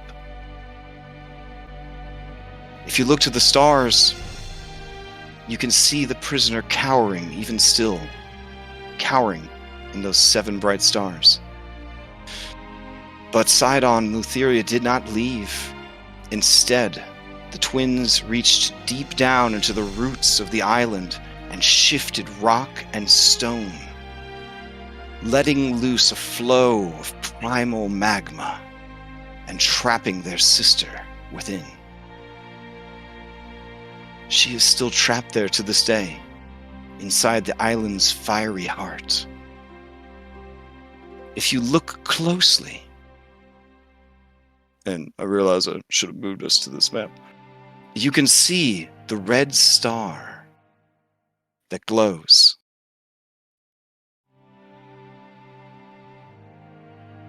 That is the flames of torment that she suffers, trapped forever in the center of the island. Oh yeah, it's down here.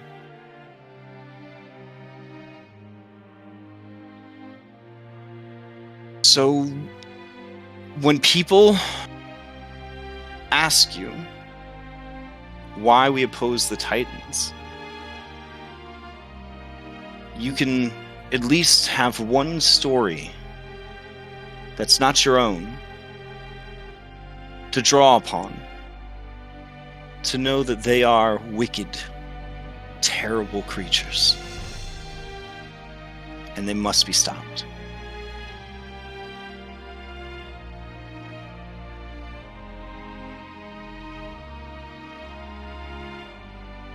And then she kind of stands and leaves the deck.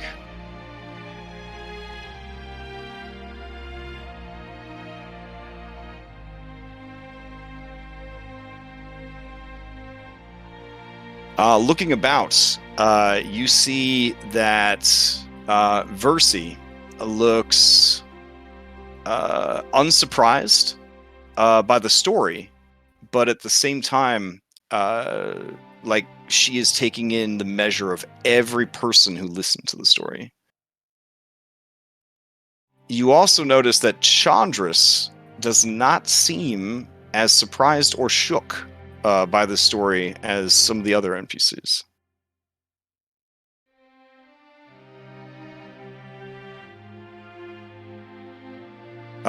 You do see that Pythor looks as surprised and shook as most of the other NPCs. Like he had no fucking clue.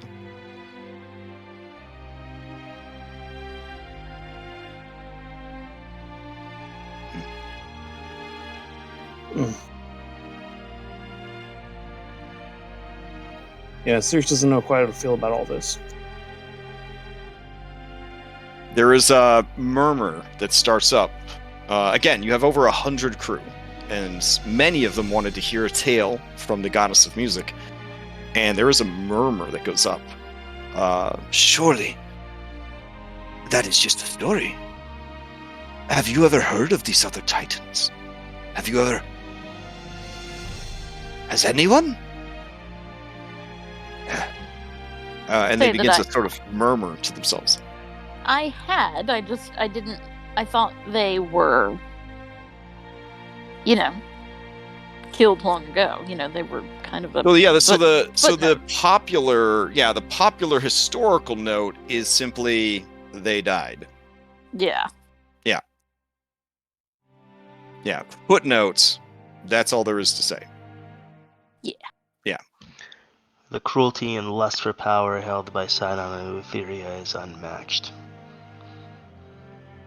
They are unworthy of the worship that people heap upon them. So, should we look for this chick? She sounds like a potential ally. I mean, it's got to be pretty uncomfortable down there. The enemy course we will look for of her. our enemy.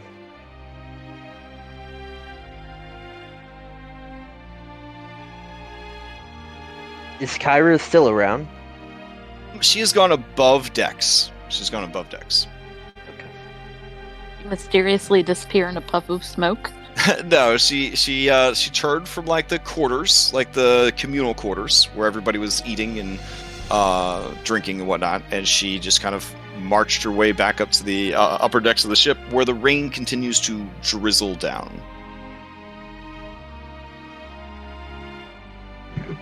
Yeah, Phil will look at Versi. Oracle, you seem unsurprised. You have any information? Anything to know? I am quite, she smiles. Old? Not as old as you, Philippocles, by math and measure, but, I have been around a long time, and I know and knew of my aunts and uncles lost long ago.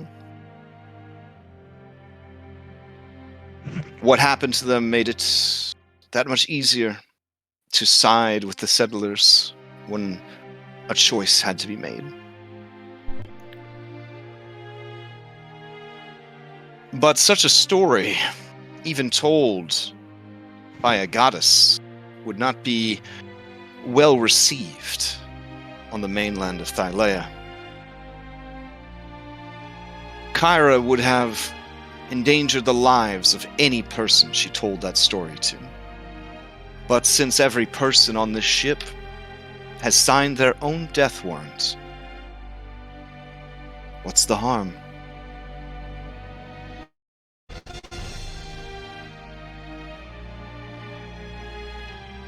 Oh, you're just a barrel of laughs tonight.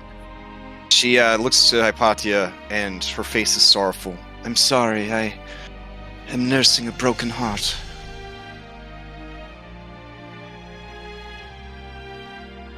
Anna wants to follow after Kyrah. Yeah, sure. She's pulling like a Titanic, but with no jack to hold her up. She's just kind of like at the prow of the ship, kind of staring off into the water. I just want to go up to her and ask her, what was her name? The prisoner? What was the prisoner's name? Yeah. Her name is Halcia. I dream of her a lot. I always have. Well, not always, but for a very long time. It reminds you of someone? Yes. And no. But yes. Very much so. And she just kind of starts sobbing. Gonna say she'll embrace her. Okay. Near the brow.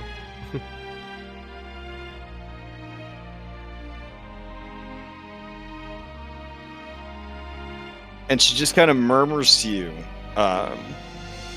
that she always tries to run,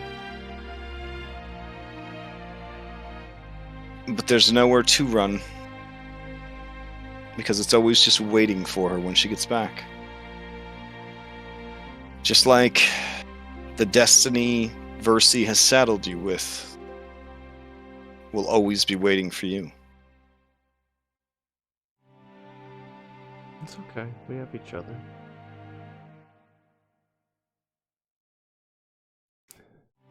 She kind of snurfles a huge booger back into her nose, and she says, I don't know what's going on with this B-team stuff, but, is there any way you could sneak me on the list? Because I'd really like to help, if I can.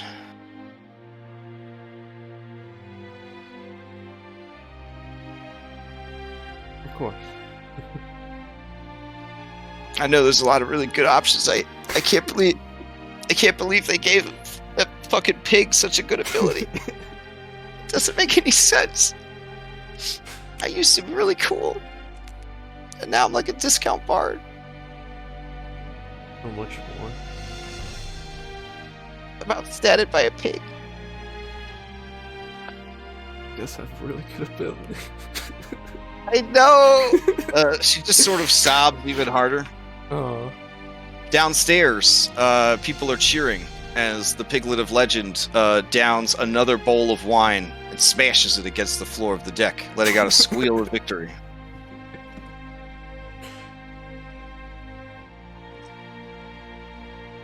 All right. Kyrah says, so everybody was fighting about rubes. I figured since I'm a god, I could just take one, but could I just be your roommate? I was going to ask you that.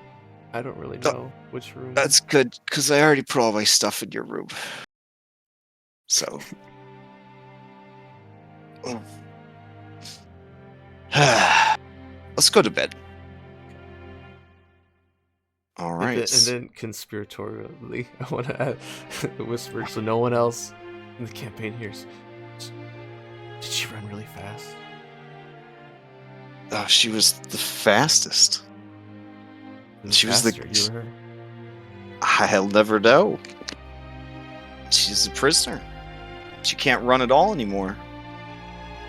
What you want to find out?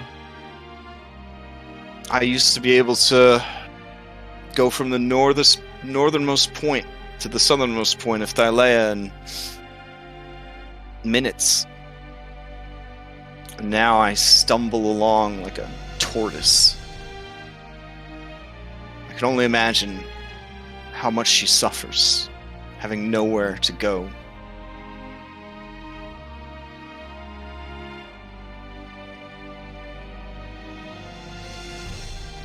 I'm sorry. Maybe I took plan over-depress you too far. But it worked. You're not crying anymore. No. We have work to do. Let's go to bed. All right. So, does anyone else have any reactions to plot bomb they need to get out of their systems? Otherwise, the sun shall rise and Fire Island will be reached by the end of the second day. You can decide if you want to sleep on the boat or head into the crazy dinosaur-filled jungles in the middle of the night. I think I'm gonna sleep and get back the rest of my hit dice. Okay. All right. So time passes. Sun rises. Life on the ship continues. The routine of training, rowing, eating, drinking, so on and so forth. All right. By the second night, you see off in the distance the silhouette of the island. I think I even have award-winning flavor text that I'm supposed to read. Let's see. Crystal blue waters and a handful of smaller islands surround the landmass that you are approaching. Dense tropical foliage covers the islands, and you can hear the cacophonious sounds of dinosaurs. An impressive black mountain, not featured on the map I'm about to show you, rises from the jungle at the center of the main island, and the smell of smoke and brimstone and dinosaurs hangs heavy in the air. All right. Let me see. Which one of these invisible maps is Fire Island? Hold on. I'm supposed to... Let's see. Oh, there we go. Bloop. There we go. So I've put the map on the wider world for you. So that island of the that mountain of the center is supposed to be black. I did go in and Photoshop, but this is the original map. So, all right. Is that us? Or is this us? Or just Uh, a bunch of boats? All right. Chandras blows out a raspberry of frustration, and he says, "They're illustrations. They're not. No, they're not any of us. This is a picture. Sorry. Sorry. So it could be us. Sure. In your imagination, you could be any of those three boats. I'd choose this one. Excellent choice, Flippiclips. If you were that boat, then the boat would be smashed, because this island is surrounded by a deadly tropical reef.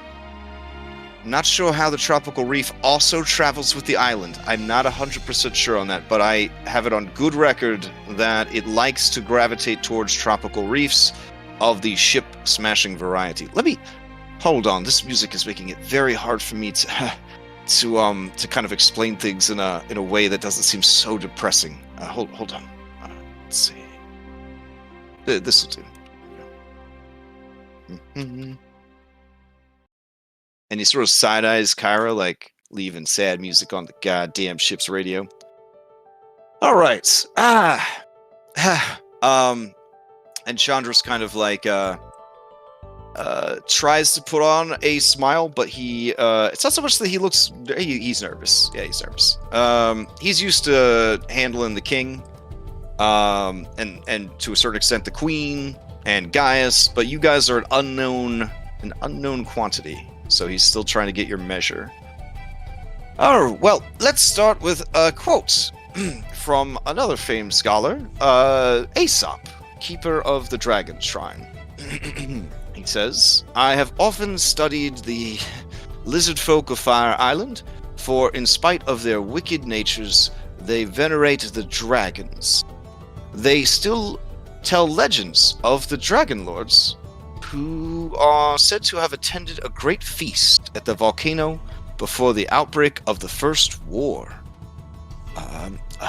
Unlike the centaurs and cyclopes, the lizard folk tribes immediately recognize the dragons as the rightful rulers of Thylea.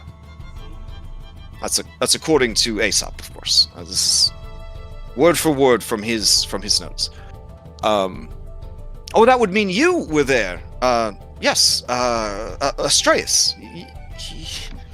You were there, right? Literally was asking Astreus, you were there.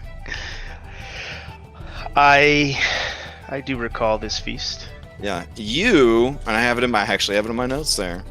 You were there. The ruling tribe was the Rejonculus tribe. So the Rejonculus tribe were the rulers of the island, and you were asked to partake in a cannibal feast wherein they many of their own people killed themselves so that you could eat them. So I have to ask, for historical purposes, did Astreus eat any of these lizard folk? And if did you encourage the others to eat the lizard folk, or did you discourage the others? As first of the Dragonlords, they would have followed your lead. Spoiler, Esther ate the fucking lizard folk regardless of what you told him to do. And asked for seconds. Yeah. He even volunteered to sacrifice one of them for his Yeah. next course. Yeah, is there any chance we can eat that fucking baby over there? He looks pretty chubby. He's like, what do you call lizard folk veal? Yeah, no, okay.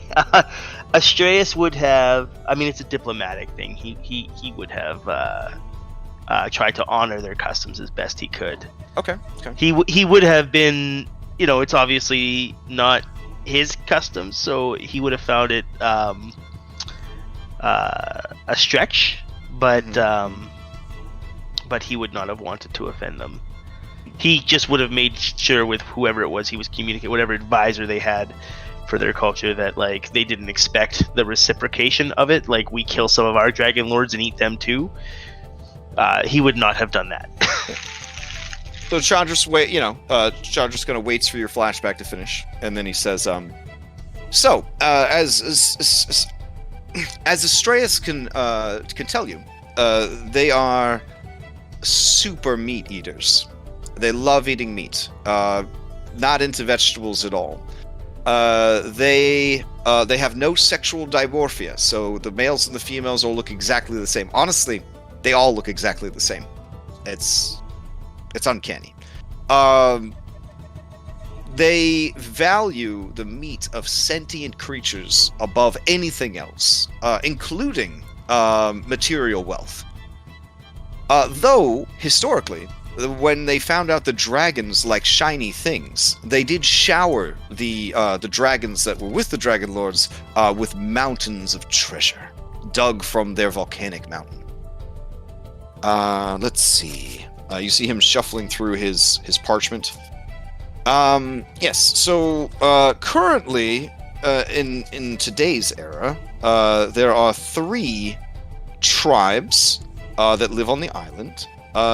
They have rudimentary ships that they use for fishing, but are not considered a great threat because of their inability to really sail the seas and get off of their island. They do have these creatures that they refer to as behemoths, but scholastically, a behemoth is actually a great primordial beast from the elemental planes, imbued with chaotic energies. It's a big deal. These are behemoths in the more traditional vernacular sense that they're very big. Some scholars who have watched up on our shores insisted that they were called dinosaurs, which is a ridiculous word, but it caught on, as ridiculous words do, with most of the academic community. So there's a lot of those on the island. Be warned, not all of them are friendly. Many of them do eat meat as well. Some of them have been somewhat domesticated by the locals. And, let's see.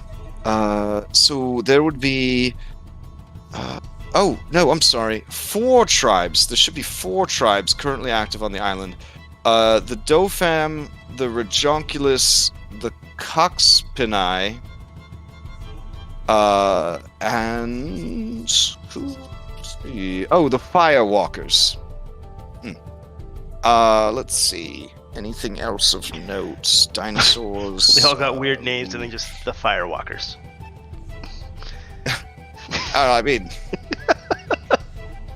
I mean, I could tell you the original Draconic, but it just translates into Firewalkers. Oh yes, that is worth mentioning. They do not speak the settler tongue. They only speak Draconic, but that should not be an issue for any of you, right? You, being Dragonlords or whatnot. So. Oh, we have these coins. Yep. Yeah. Okay. Oh, I don't. Damn. So. Whew, I guess that's it. Any questions? Shreyas will kind of just step forward and turn, literally not asking a question to challengers, but to everyone else on the crew and of the chosen, and just say, "Is there anyone here who does not speak Draconic?" I mean, a lot of you asking the whole crew, or are you asking just the assembled B team and player characters? The assembled people. Okay, most of the B team, I'm gonna say, raises their hand. Cyrus.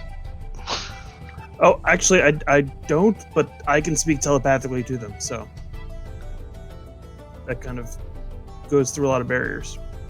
You see Chandra sort of step in front of Astraeus and say, telepathy is the communication through one mind to another, you see. So he's covered then. And he kind of smiles at Astraeus in the "why you stealing my thunder, bro" smile. Not in a "we're friends" smile. Oh yeah, Astraeus, completely ignoring him, just leans forward and flips his Dragonlord coin to Cyrus and says, "In case you need to speak aloud." I don't think it lets us speak. I think we just understand it. Or does it? It gives you proficiency in Draconic. Yep. Oh.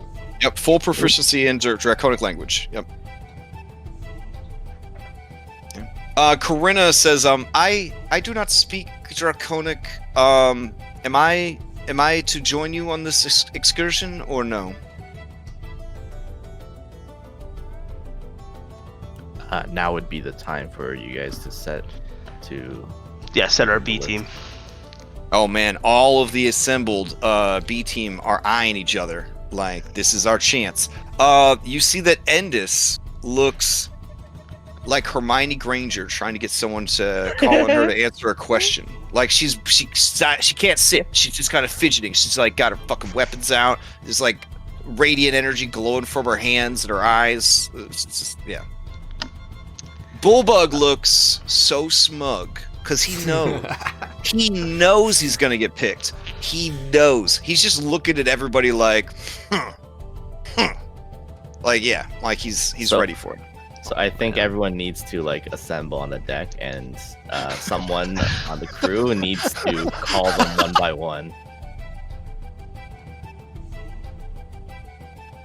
Unfortunately, Rysette would not be able to call because she did not choose any and is too busy with the egg. I'll approach and say, "Would you like me to do it subtly?"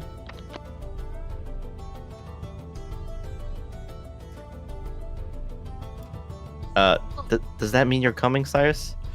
Well, Bullbug steps up next to Cyrus and Rysette and says, "Rysette, I've been with the Chosen for a long time. You might remember my performance in the 11-week-long tournament arc, where I won the hearts and minds of the people, and nearly died many times to save your life. I'm not trying to bring up the labyrinth situation, but I'm gonna bring that one up, where you almost died, and I kept you alive. So obviously, I'm going to be on the B team, so I could tell the other 4 B team members that they got picked, and I'm so big that we'll just kind of leave without making a fuss because they want what I've got. Can we actually, OOC Bulbug, just clamp this out real quick? Yeah, please do. I'll give him the actually, and then it freeze frames. Okay, and then it freeze frames. Okay. First off, the people that we don't pick, we need to give them reasons. You need to take care of this. I'm not saying we need to math out every reason, but we're we need you here. I mean, we need the ship to Gather be and protected. resources. Oh, There man. are 4 tribes. Yeah. We don't know if any of them Rysette, are going to be aggressive. imagine if Skull and Shackles had been that forward thinking about this stuff. You could have saved a lot of mutinies. Could have saved a lot of mutinies. Plural? Would have taken forever too. No, I think so it's much easier. just a simple explanation that anyone we're not Yeah. taking. It's because we can't leave the ship undefended. Obviously, Well, you're gonna right. have to park the boat way outside of the reef, and you're gonna have to take the 2 jolly boats in. Oh, we still have 2. We didn't give one away for free. Just a couple of. Oh, okay, cool. Oh, if I get the chance, I will. I offered it to Moxina last night. It just felt right, Philippocles the Generous. But yeah, I really think that we should take Kremis because we're gonna go into a mountain. Yeah. No, I agree And with that. And Someone I had kinda- a really expensive laundry list, so I think that we should all just, Approved. we should all just take turns writing a name into the chat and then choose the 5 we take. But Well, I I was think gonna say Larionis's should have to be Kremis because of his huge laundry list. no, because Astraeus isn't gonna pick based off of his material gains. My thought is, if the Dragonlords were here before, then Graxus might be a good choice to come along because he would be familiar with the lizard folk and would also remember our time there. And gives me advantage to my death. You know what? Even if it wasn't an Astraeus advantage of death save, no, that could be gone. My point is more just thinking about it in the sense that we're going onto an island No, I where really like Graxus. I like that character. No, I want to get to know more about that That's a character. good choice. Yeah, I'm Obviously, just thinking Anna's gotta put in a vote for Kyrah because, and also that she was supposed to write our story and she still needs to bard it up. yeah. And Was gonna re-rolling your propose persuasion checks when we go that- talk to these lizard folk might be helpful. You mean when you go talk to them? Yeah. So, are we going to say for this point that Cyrus will be selected as part of the B team for now, even though he's not part of the? Think Just like so we need now. someone to row Like- the boat up. To That's what Phil says. So fourth wall breaking meta. Yeah. You're Yeah, included yeah. because you're a player character. Yeah. Story wise, yes, you would be the first pick for the B team because they don't know you yet and they want to test you in the field. That would be if it was a story being told, which it is, without any meta affecting it. That would make the most sense. Was you And- be, Yeah. And Sears will kind of insist on it because it's one of his family members, another Titan. Oh. Rysette would fair, have fair. came to speak with you at some point. Okay. So Rysette's choice would be. But you won't count Good. against the B team Yeah, for yeah. meta purposes. Yeah. Yep. Alright, so we've got for sure Kyrah. Okay. I feel like, should we just always bring Kyrah and Pythor? The other 3 we You know, can swap if- out? That sounds like a great plan to me. How but does I the mean- rest of the party? Crash went to the trouble to give all these NPCs abilities, and we'll use them. I feel really bad for He's used to Karina. it. We're never gonna use Karina. None of us use ranged weapons. What do you What do mean? you mean I, none of us use ranged weapons? I always look for advantage on my ranged attack whenever I guiding So, bolt. Like so, that would be so sick. Karina was my thought. Karina was designed when Talus was still alive. Yeah. And she actually had an ability that if Talus took advantage of her ability, he had +10 and advantage. Damn. Yeah. Damn. Wow. Well, I mean, he almost So- always hits anyways, so it's like. Since that was he her doesn't mentor. want to give Philip. She doesn't want to give Philippocles +10 because of the Hydra incident. Well, she's got good survival skills, right? I just want to point out real quick that Phil, even though she's back from the dead, he still doesn't let her live that one down.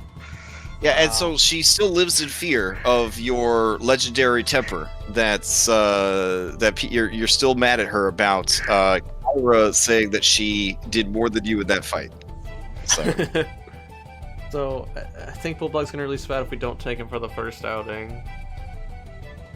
Well, I mean, unless we point out that because of his long and storied history with us, he's like the only one we trust to like hold the Oh, ship yeah, there you go. amongst all these strangers. he's gonna go. you know. Bro. We've only known them for a day or two, so we need someone we can trust. So we got Kyrah, Kremis, because it's a mountainous. That'll help. I think Karina. would be So good we for are on survival board skills. for Kremis. I Yeah. like Kremis, yeah. Okay. He's Yeah. a dwarf. I think it's a good idea. If we need to go anywhere near this mountain, I think that's gonna be very helpful. I mean, if the Praxis prisoner has been there burrowed before. deep, then we're probably Yeah. going to be underground. I'm just saying, meta. Issa's super fucking strong, and if she casts elemental weapon on Rysette's shield, she's gonna blow shit up. Yeah. Flurry blows. No, I So- I think that would be good too because like I assume we'll need some ice powers. Yeah, and that way we could take both the dwarves and say like Yeah. we're going into a mountain. We need the dwarves. So Kyrah, both dwarves, Graxus. Graxus, No. and Issa. Yeah, that's all 5 I have Wait, no, that's right both now. dwarves. Oh yeah. No, that's only 4. Yeah. Oh no, Kyrah, Pythor, Kremis. oh, Issa. Pythor, are you bringing Pythor? Oh, Okay. yeah. Okay. Oh, Okay. so if we bring Pythor, we can't bring Issa. Yeah. Or No, yeah. we can. Oh What yeah, What do we you can. mean? She's We can one. bring 5. Yeah. Sorry, I forgot Issa is one of the 2 dwarves. Yeah. I was counting 2 dwarves and then Issa as a separate by accident. No, Okay, this is- so you're bringing Kyrah, Pythor, Graxus, Kremis, and Issa. Mhm. Or Issa, excuse me. All right. With Bullbug, holding the ship, and with Karina backing him up. She could be on the crow's nest. Do these ships have crow's nests? And I'll tell Karina if next time she wants to give me +10, she can come. I'll be honest, Wow. it doesn't have a crow's nest, but you could suggest such a thing get built, and they could do it. Absolutely. I mean, I'm guessing that from where I come from, our ships had crow's nests.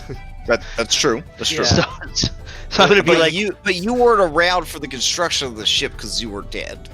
So yeah, in a sexual I remember. coma. Yeah, when I I was remember- climbing up the mast to like sulk the Yeah, other day, it would have been you really were nice to, busy. like, sit You in were a busy crow's nest. stealing the best 500 years of this young woman's life. Okay, if we want to Until get, you got what you Whoa. needed. I've been holding my tongue, but I was like magically sedated. She basically, I mean, where You don't was have the to say it. consent? You don't have to say it. Okay, your epic path is very controversial, and justice warriors have come after it many times. Okay, so we all know what you're saying. Okay, she did what she had to do to save the world. She also messed with my memories and made me half amnesiac. So like anything that happened there, it Because wasn't you really would have me. tried to go and like Yeah, solve you the weren't problem ready. before. Yeah, exactly. No, You I would've just get why. died.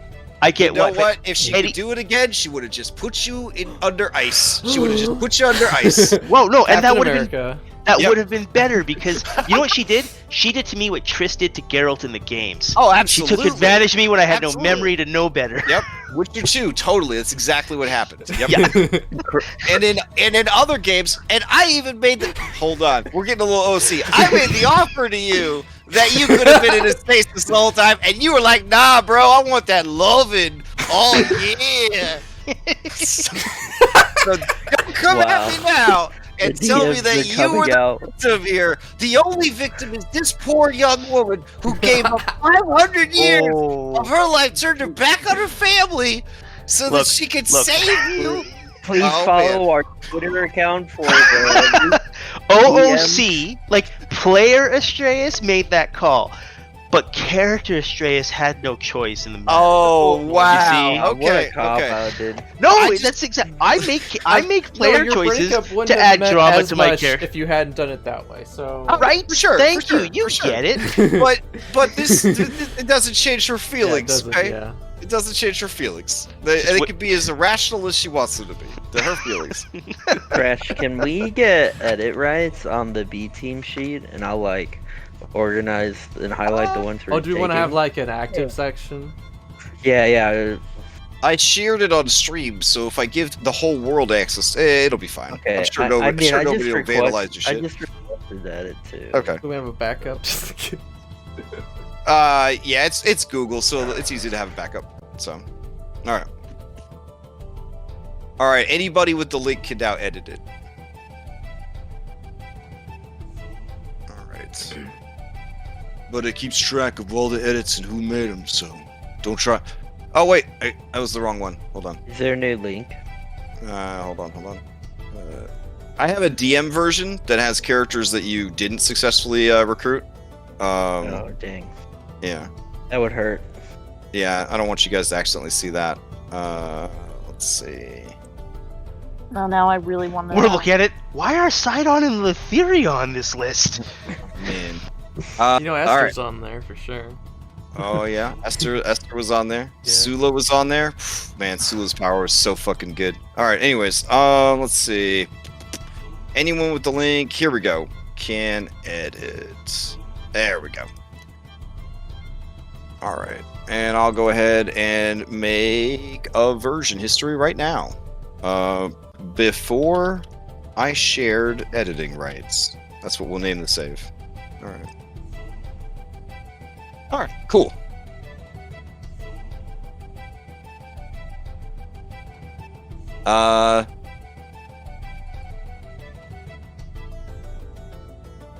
So, you guys hop into your jolly boats and head to shore. Oh, okay, so unfreeze.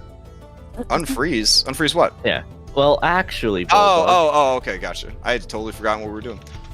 So Bulldog looks at you as you do well actually on him. I think Phil has a very special position for you. You should go speak with him. Oh, I hope it's not the one he puts Lorius in, because I really don't like other boys like that. Oh, I don't know. You'll have to speak with him. Oh, okay. Phil? And he kind of adjusts his belt. I heard that you have a very important position for me. Yes. I'm ready Are you to become you a full member of the Chosen. are you familiar with Lorius? He kind of blushes a little bit. Yeah, but Phil, I really just like you as a friend. What are you talking about? You're gonna go with Lorius, and you need to stay on lookout on the ship. What? Because there's ancient. Listen to me. I can only entrust you with this job. Okay. There's ancient sea beasts in the waters around this island. In the water. Kyrah didn't tell anyone. Is that what a And reef is? Yeah. And they're all over the city. Yeah. The all way over that the blue island. nerd was talking, I knew they were bad, but I was too afraid to ask what they were. So you gotta be on the boat to Okay. protect the ship and all the crew. I can only trust you with this. Yeah, I'll protect the whole ship from the reefers. Yeah. Okay. Like that. I'm really happy. Should lucky. I tell everybody, or should I keep it a secret between me and Lorius, and we'll just make sure everybody stays calm? Yeah, just a secret between you and Lorius. Oh, okay. Lorius, Don't let did you any know of about this? Did you know we have an important job? And Lorius looks over at him. I did. I'm very nervous, but now that I know you're here, I know we're going to be okay. And you see Bullbug grows 3 more sizes that day. He is now a colossal creature. So his pride has filled him up. So crisis averted. Lorius puts a hand on your bicep and says, "Thank you. I really didn't want to find out whatever a dinosaur is. I'll just hang out. I'll just keep an eye on Junior." So, Yeah, just keep him entertained. Yep, no problem. I'm just gonna keep pretending to drop things off the boat, and he could dive for them. So It'll be good. yeah. And Phil, good luck out there. Yeah, thanks. I mean, I don't know. Not even sure what we're doing. All right. The captain lets out a loud whistle, accompanied by many hissings from her snakes, and says, "All right, just because the boat's not moving doesn't mean there's nothing to do. Get to work!" And she starts chasing people around with a riding crop? ? Sailor Phil, you do know that is in fact a riding crop. So she chases people around, getting them to scrub decks, scrub barnacles off the hull. It's only been in the water for like a little while. Probably not a lot of barnacles. She doesn't care. This ship is going to get fucking fixed up. All right. Let me get you guys onto the island. All right. Let's see. So many island folders. Here we go. Okay.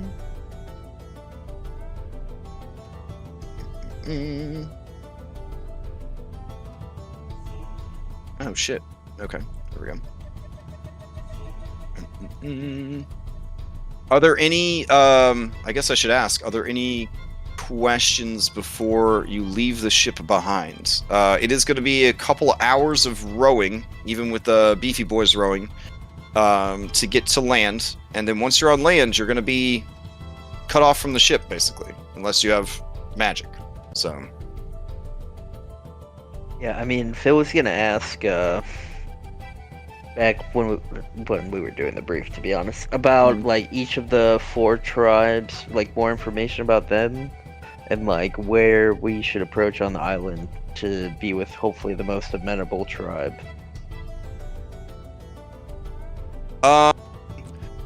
Yeah, so as far as he knows, the only people that have come here recently reported that their parties they sent ashore never returned.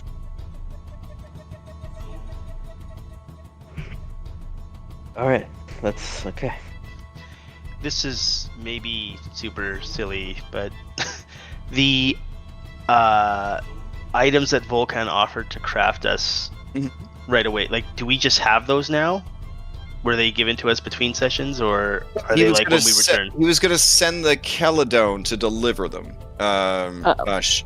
Right? She has not arrived yet with the. You said the. Oh, the dwarves were going to. And the stuff. The dwarves were going to provide them for you. The first batch, the Keladone was going to be used for the crafting of additional gear. Right. Okay. Then yeah, you guys should have them. Okay, thank you. I just hadn't added it to my sheet yet, so. Okay. So when Rysette gets onto the rowboat, she's actually wearing the crown of the Dragonlords. Oh, okay. What are you doing with the egg? So, first I need to know, I mean, this is Fire Island. This is the hottest, like, super hot island, right? So I mean, technically there's some hotter islands than this, but it's pretty hot, yeah. I actually have to change the temperature to tropical. Oh, wait, no. Sorry. Volcanic. There we go. No, I guess we'll be tropical until we get to the volcano. But actually, looks like today is only 70 degrees. Wow, that's nice. Oh, because it's raining again. Damn. Okay. Yeah, so she's going to go to Versi. She'll have the crown on. Okay. And she's gonna ask Versi to look after it for her. Okay. and that she'll be back, and she'll give Versi. Wait. She asked Anna to draw like a picture of Rysette using Anna's like really good drawing skills. Oh. I was gonna say what? There are songs about those skills. Yeah. Yeah, so she has a picture of herself that she gives to Versi. Versi smiles and says, "You want me to hold this over my face if the baby is born, so that it bonds with you instead of me?" Well, you have an idea of when it'll be born, right? It'll be okay. So you're just giving me this picture to keep? Because I just want you to thought I show- wanted a picture of you? No, I just want you to show it the picture because maybe it's looking inside its egg.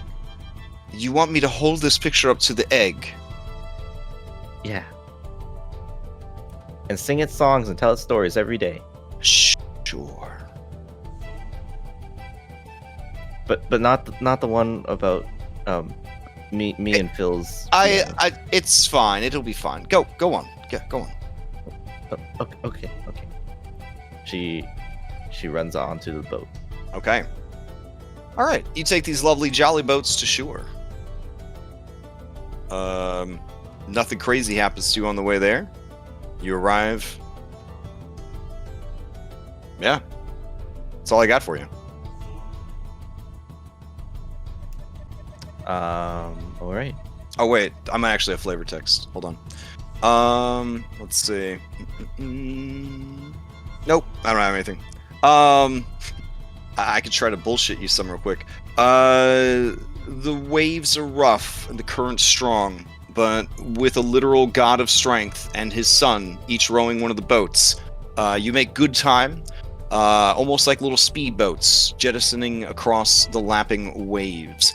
You find a nice inlet beach that is shielded from the worst of the currents and tides, and bring the two jolly boats ashore onto a tan and white sandy beach. Even here, the jungle threatens to take everything. Vines and foliage grow everywhere, even in the sand itself. Some of the vines even move, such as their rate of growth.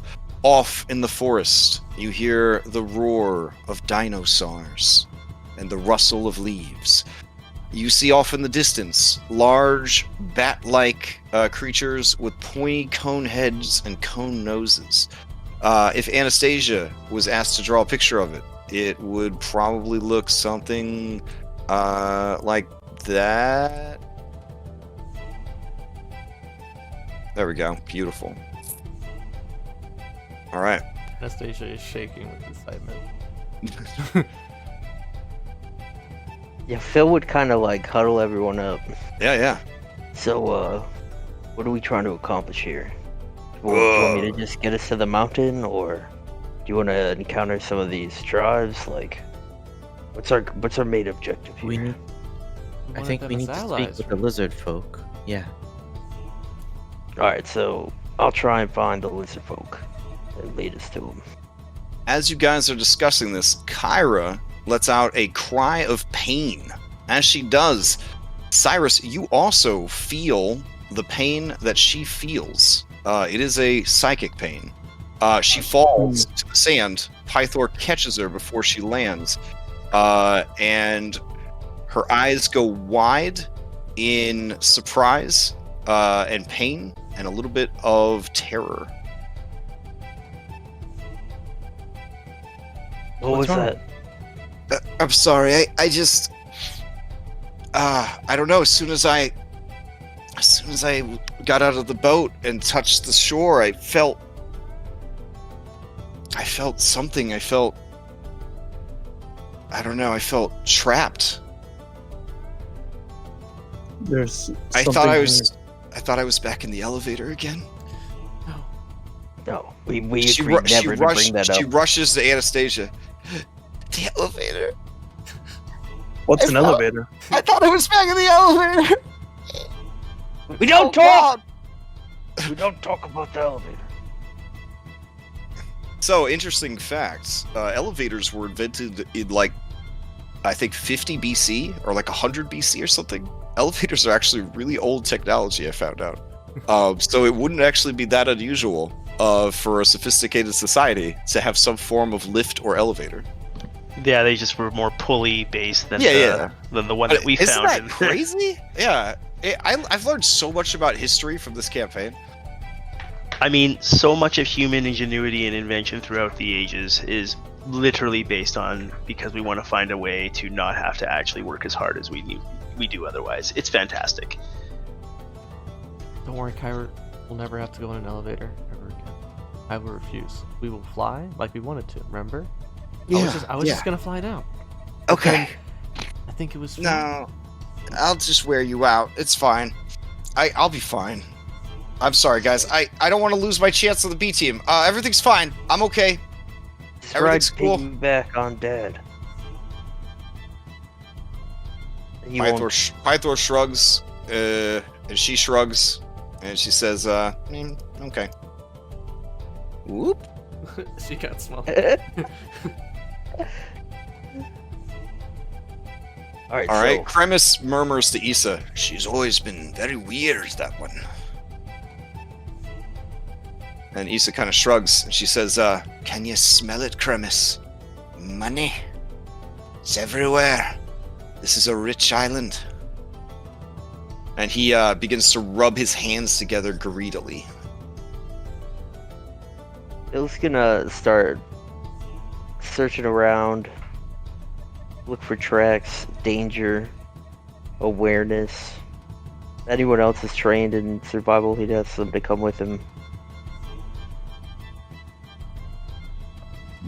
I am weirdly trained in survival. I had to fly solo when I delivered my mail. Yeah, Pythor reaches into his back pocket. He doesn't have one. He just reaches into his belt pouch, and he's checking his character sheet. Ooh, boy.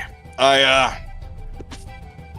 you know, in my day, they didn't really give you a bunch of skills. So, I got nothing. Hypati would just like look around at the plants to see if any of them were dangerous. Yeah, you just hear horrible roaring and screaming and and then like something screaming, and then something tearing and rending flesh off in the jungle. I'll put a hand on Phil's shoulder and I will ask the goddess Valis to bless him with some wisdom. Oh, Phil.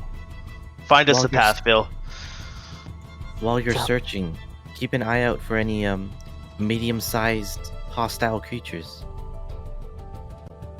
Okay. I'll also look for those then as well. Graxus is very quiet, but he also is confused how there's two Pythors. He goes to Astraeus and says, this was always a hostile land. Be on your guard. We don't have our dragons to bail us out this time. If you recall, things didn't nearly go as well as the history books say. If not for Evie, we'd have all been barbecue. He is referring, of course, to Evie, the Gentle Mind, a brass dragon of good humor and high wisdom. Ah, yes. I recall now. Astraeus will nod and say, but as dangerous as it is, we will require allies against the Titans. Then, as now, peace is still something we must try first.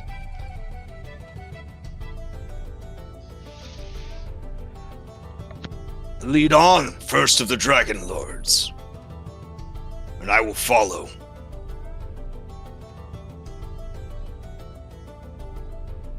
Alrighty. Alright. Phil, go ahead and give me a survival check.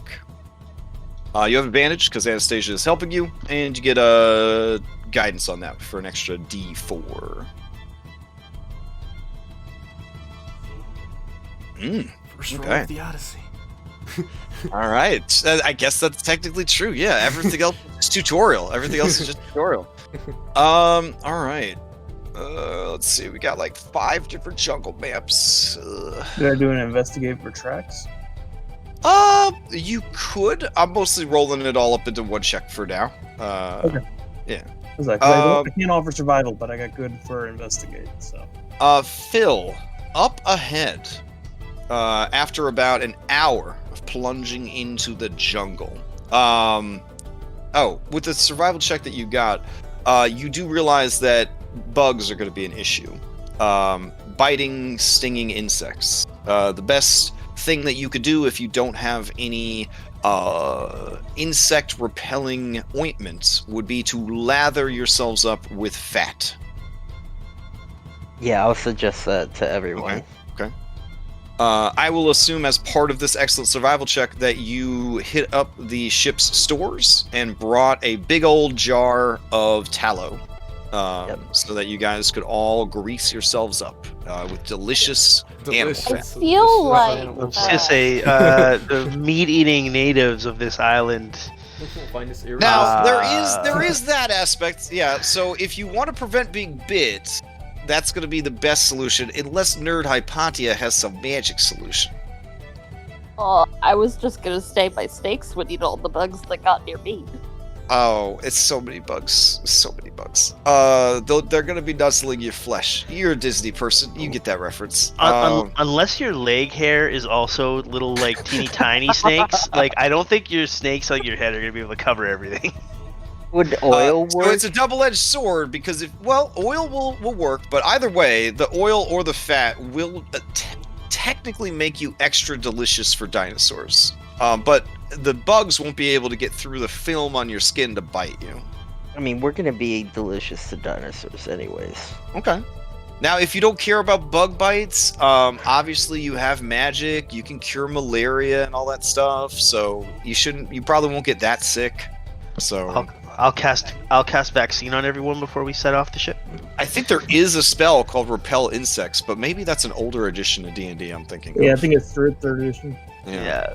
We'll oil ourselves up. We'll follow Phil's lead. He's the survivalist, so he knows what to do. You guys grease yourselves up with pig tallow. I'll just use mud. Yeah. How is the crew taking it? Watching like Anna and Rysette and Hypatia get all oiled up, and Phil, I guess. Phil and Cyrus. I'm not trying to hurt anybody else's feelings, but I mean Cyrus and Phil way hotter than anybody else in this party. So I mean, just point it out. Obviously, you guys live in a culture based on ancient Greece. Everyone is used to sexy hard bodies oiled up for battle, so nobody gets too excited about it. It's just standard fare at this point. So, all right. So, as you guys go deeper into the forest, Phil and Anna, up ahead, there are a bunch of small, what you assume are dinosaurs, eating what you assume is a big dinosaur. When I say big, I mean huge category. I will take you to the map. You are stealthy enough that these, because of your survival check, that these creatures are busy with their feeding frenzy and have not noticed you. You do, however, notice, Philippocles and Anna, that with your excellent survival check, you have found footy prints in this region that are three-toed, obviously made by a huge or larger bipedal creature. Yeah, we're going away from those footprints.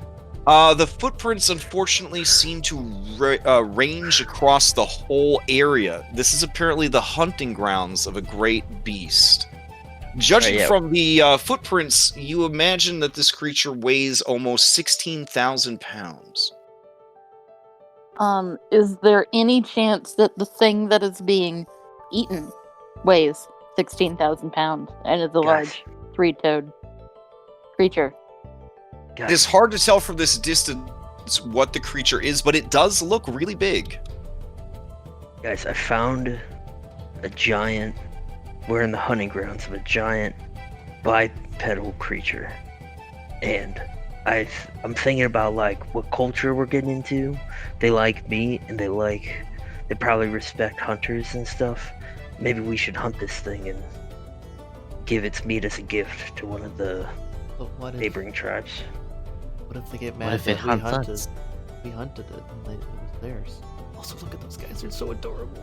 As they're like tearing into the flesh of this little tiny ones. Anna points out. Well, I feel like we could bring them offerings. Anna is Maybe not wrong. that. big These creature. are some of the cutest animals you have ever seen in your Oh life. no! Uh huh. They are very cute. Somewhere in another world, a buxom redhead cries out in her No. sleep, wakes up from a nightmare. I don't know what that was about.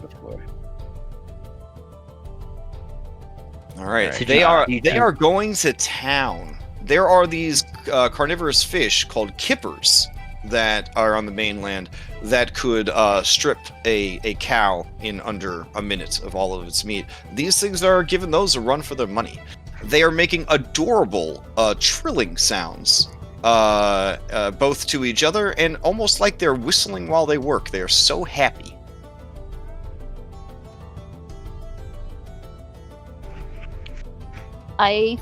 Yeah, let's try and track the big thing. Let's avoid these. Okay, But look at them. they look vicious. They have big teeth. We Let's can admire from a distance. We can find Each a one is cuter- roughly the size of a very big house cat or a very small domesticated dog. I mean, Hypati, you could just like fireball real quick. No. Well, I mean that would kind of. I mean, do you want to bring the big thing here? Crash, during the feast, was the food cooked? No. But you guys showed them how to cook food as part of your diplomacy. They were Still don't know if it's upset. cooked. They were upset at first that you would try to destroy food, but you were able, thanks to your shared language of Draconic, to sort of explain, that it's a change of pace. It's a change of pace. So, are we on the same page of hunting the big thing? I like that idea. So yeah. I don't know about the big thing. Seth, what do you mean? Yeah, so they just continue their happy trilling. Some of them actually burrow into this creature's body and then pop out like adorable gophers, flesh gophers. You actually hear a moan. Like-minded. You hear a moan come from the large plate-back behemoth. That's what people would call this in the Fourth Age of Magic. A plate-back behemoth. oh no. The nerds By the at way- Hypatia's University would call it a Stegosaurus. What a lame name. Plate-back behemoth, way cooler. Either way, Phil, I think you should keep a hold on Anna there. And we should move the other way. Okay, yeah, we'll do that. I'll grab Anna with my bonus action. Okay. All right, so your plan is to go around them as to not alert them? Yeah, Okay. unless Hypatia just wants to make quick work of them. Do I advantage I only getting have out of a so Phil's many- grapple check if I Now, Hypatia, I Big know stuff. you're always concerned about forest fires. It is so humid here, and it is technically has a light drizzle, too. I'm going to turn on a light drizzle. If it starts to tank your browser, I will turn it off. Oh, there we go. So, as you guys are making your way through the literal rainforest, you're confident that you wouldn't be able to start a forest fire. Everything is just too damp, too dare I say, moist. don't have unlimited resources, Phil. Okay. We're gonna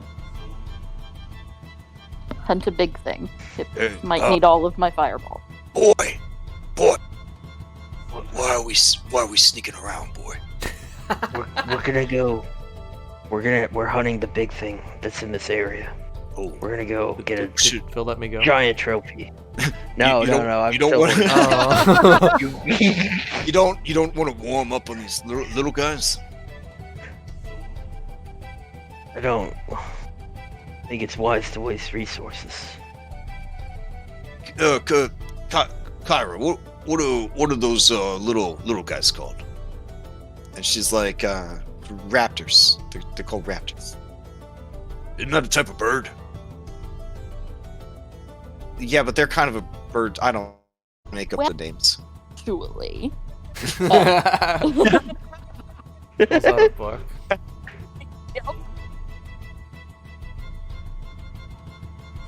The biggest concern I have is I think they hunt like wolves. I think they might work as a pack, and I think that could be very bad. Astreus, as they're having this conversation, with you're just kind of staring around, you see a puddle, a rain puddle, and it's already kind of pitter-pattering from the rain, but you see the whole puddle suddenly go, I'm going to walk over and I'm going to and then say, you see it go, the big thing is here. And I'm going to point at the puddle. And I'm going to Alright, I'm gonna fly up into the air, still holding on to Anastasia, okay. and see if I can, peer just above the trees. See if I can see anything approaching. Fly around before. Anastasia's survival instincts immediately kick in once she's above the tree line, and she saw those big birds earlier. They're much bigger than her. All right, let's see. I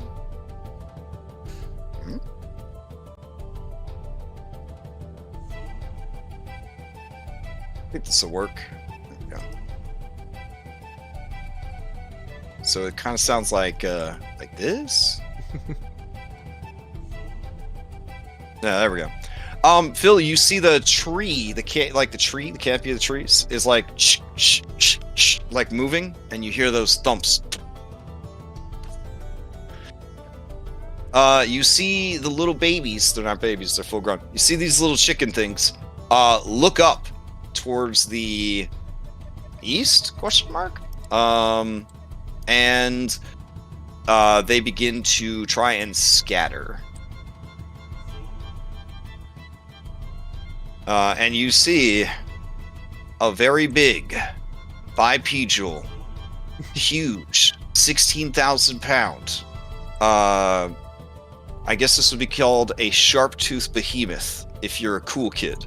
It would be called Tyrannosaurus if you're a nerd. Comes racing into the scene, knocking over trees, and just generally making a big fucking fuss. It is absolutely adorable if you're into dinosaurs. And I'm gonna roll initiative. Yeah. All Phil's right. gonna just tell everyone, like, it's coming from the east, and he'd, like, point in the direction. Oh no, I made everybody invisible. Wrong button. There we go. How tall are these trees?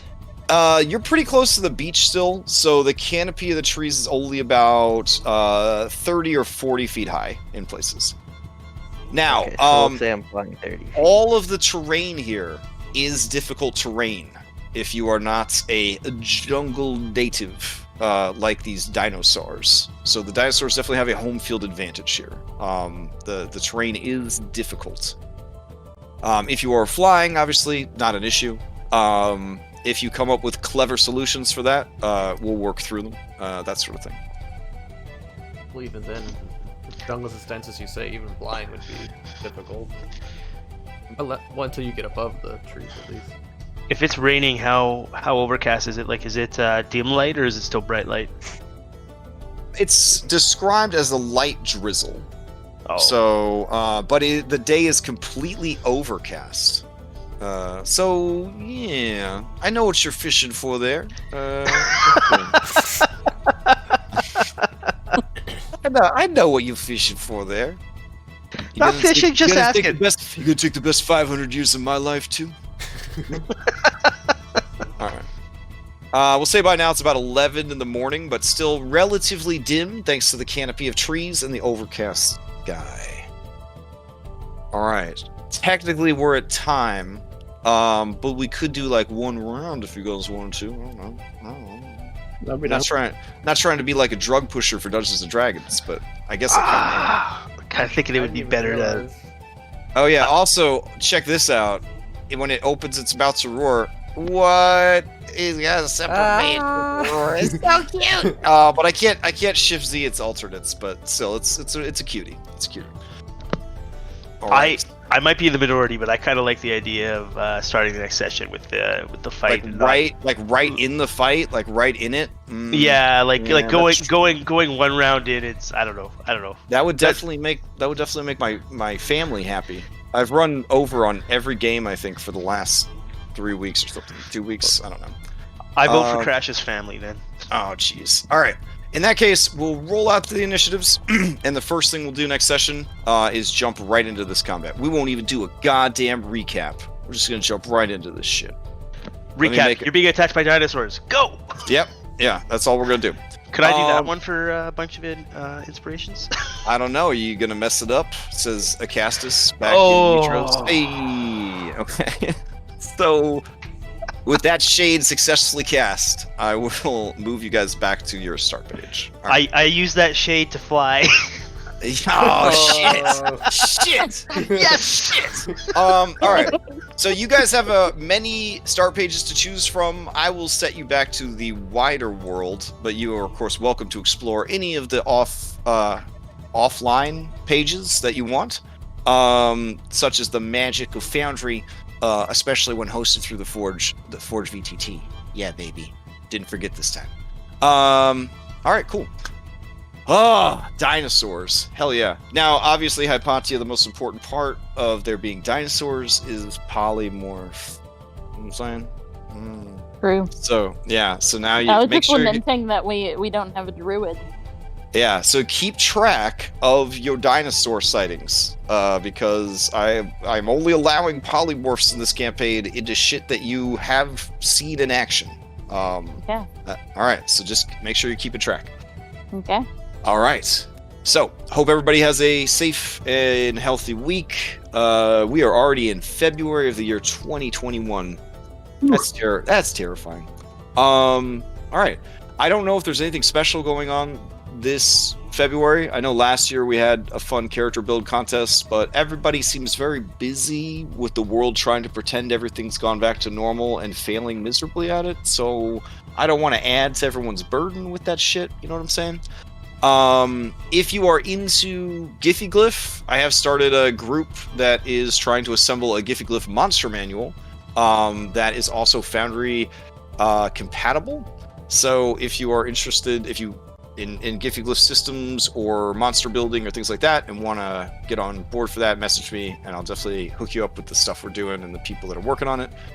I'm not running any one-shots this month. I don't know if anybody else is either. If you guys are looking for games, I do know other DMs who are running games and may or may not have openings. I helped 2 people get into 2 amazing games last month that I really wish I could have joined, but they were both on nights that I run a game, so that's the thing. Yeah, anyone have any announcements before we adjourn? Nope. Okay. Love you guys. Aw, love you too, man. Everybody again, stay safe out there, and at me on Discord if you need anything. See you next week. Good night, everybody. Good night. Night. Good night. My phone.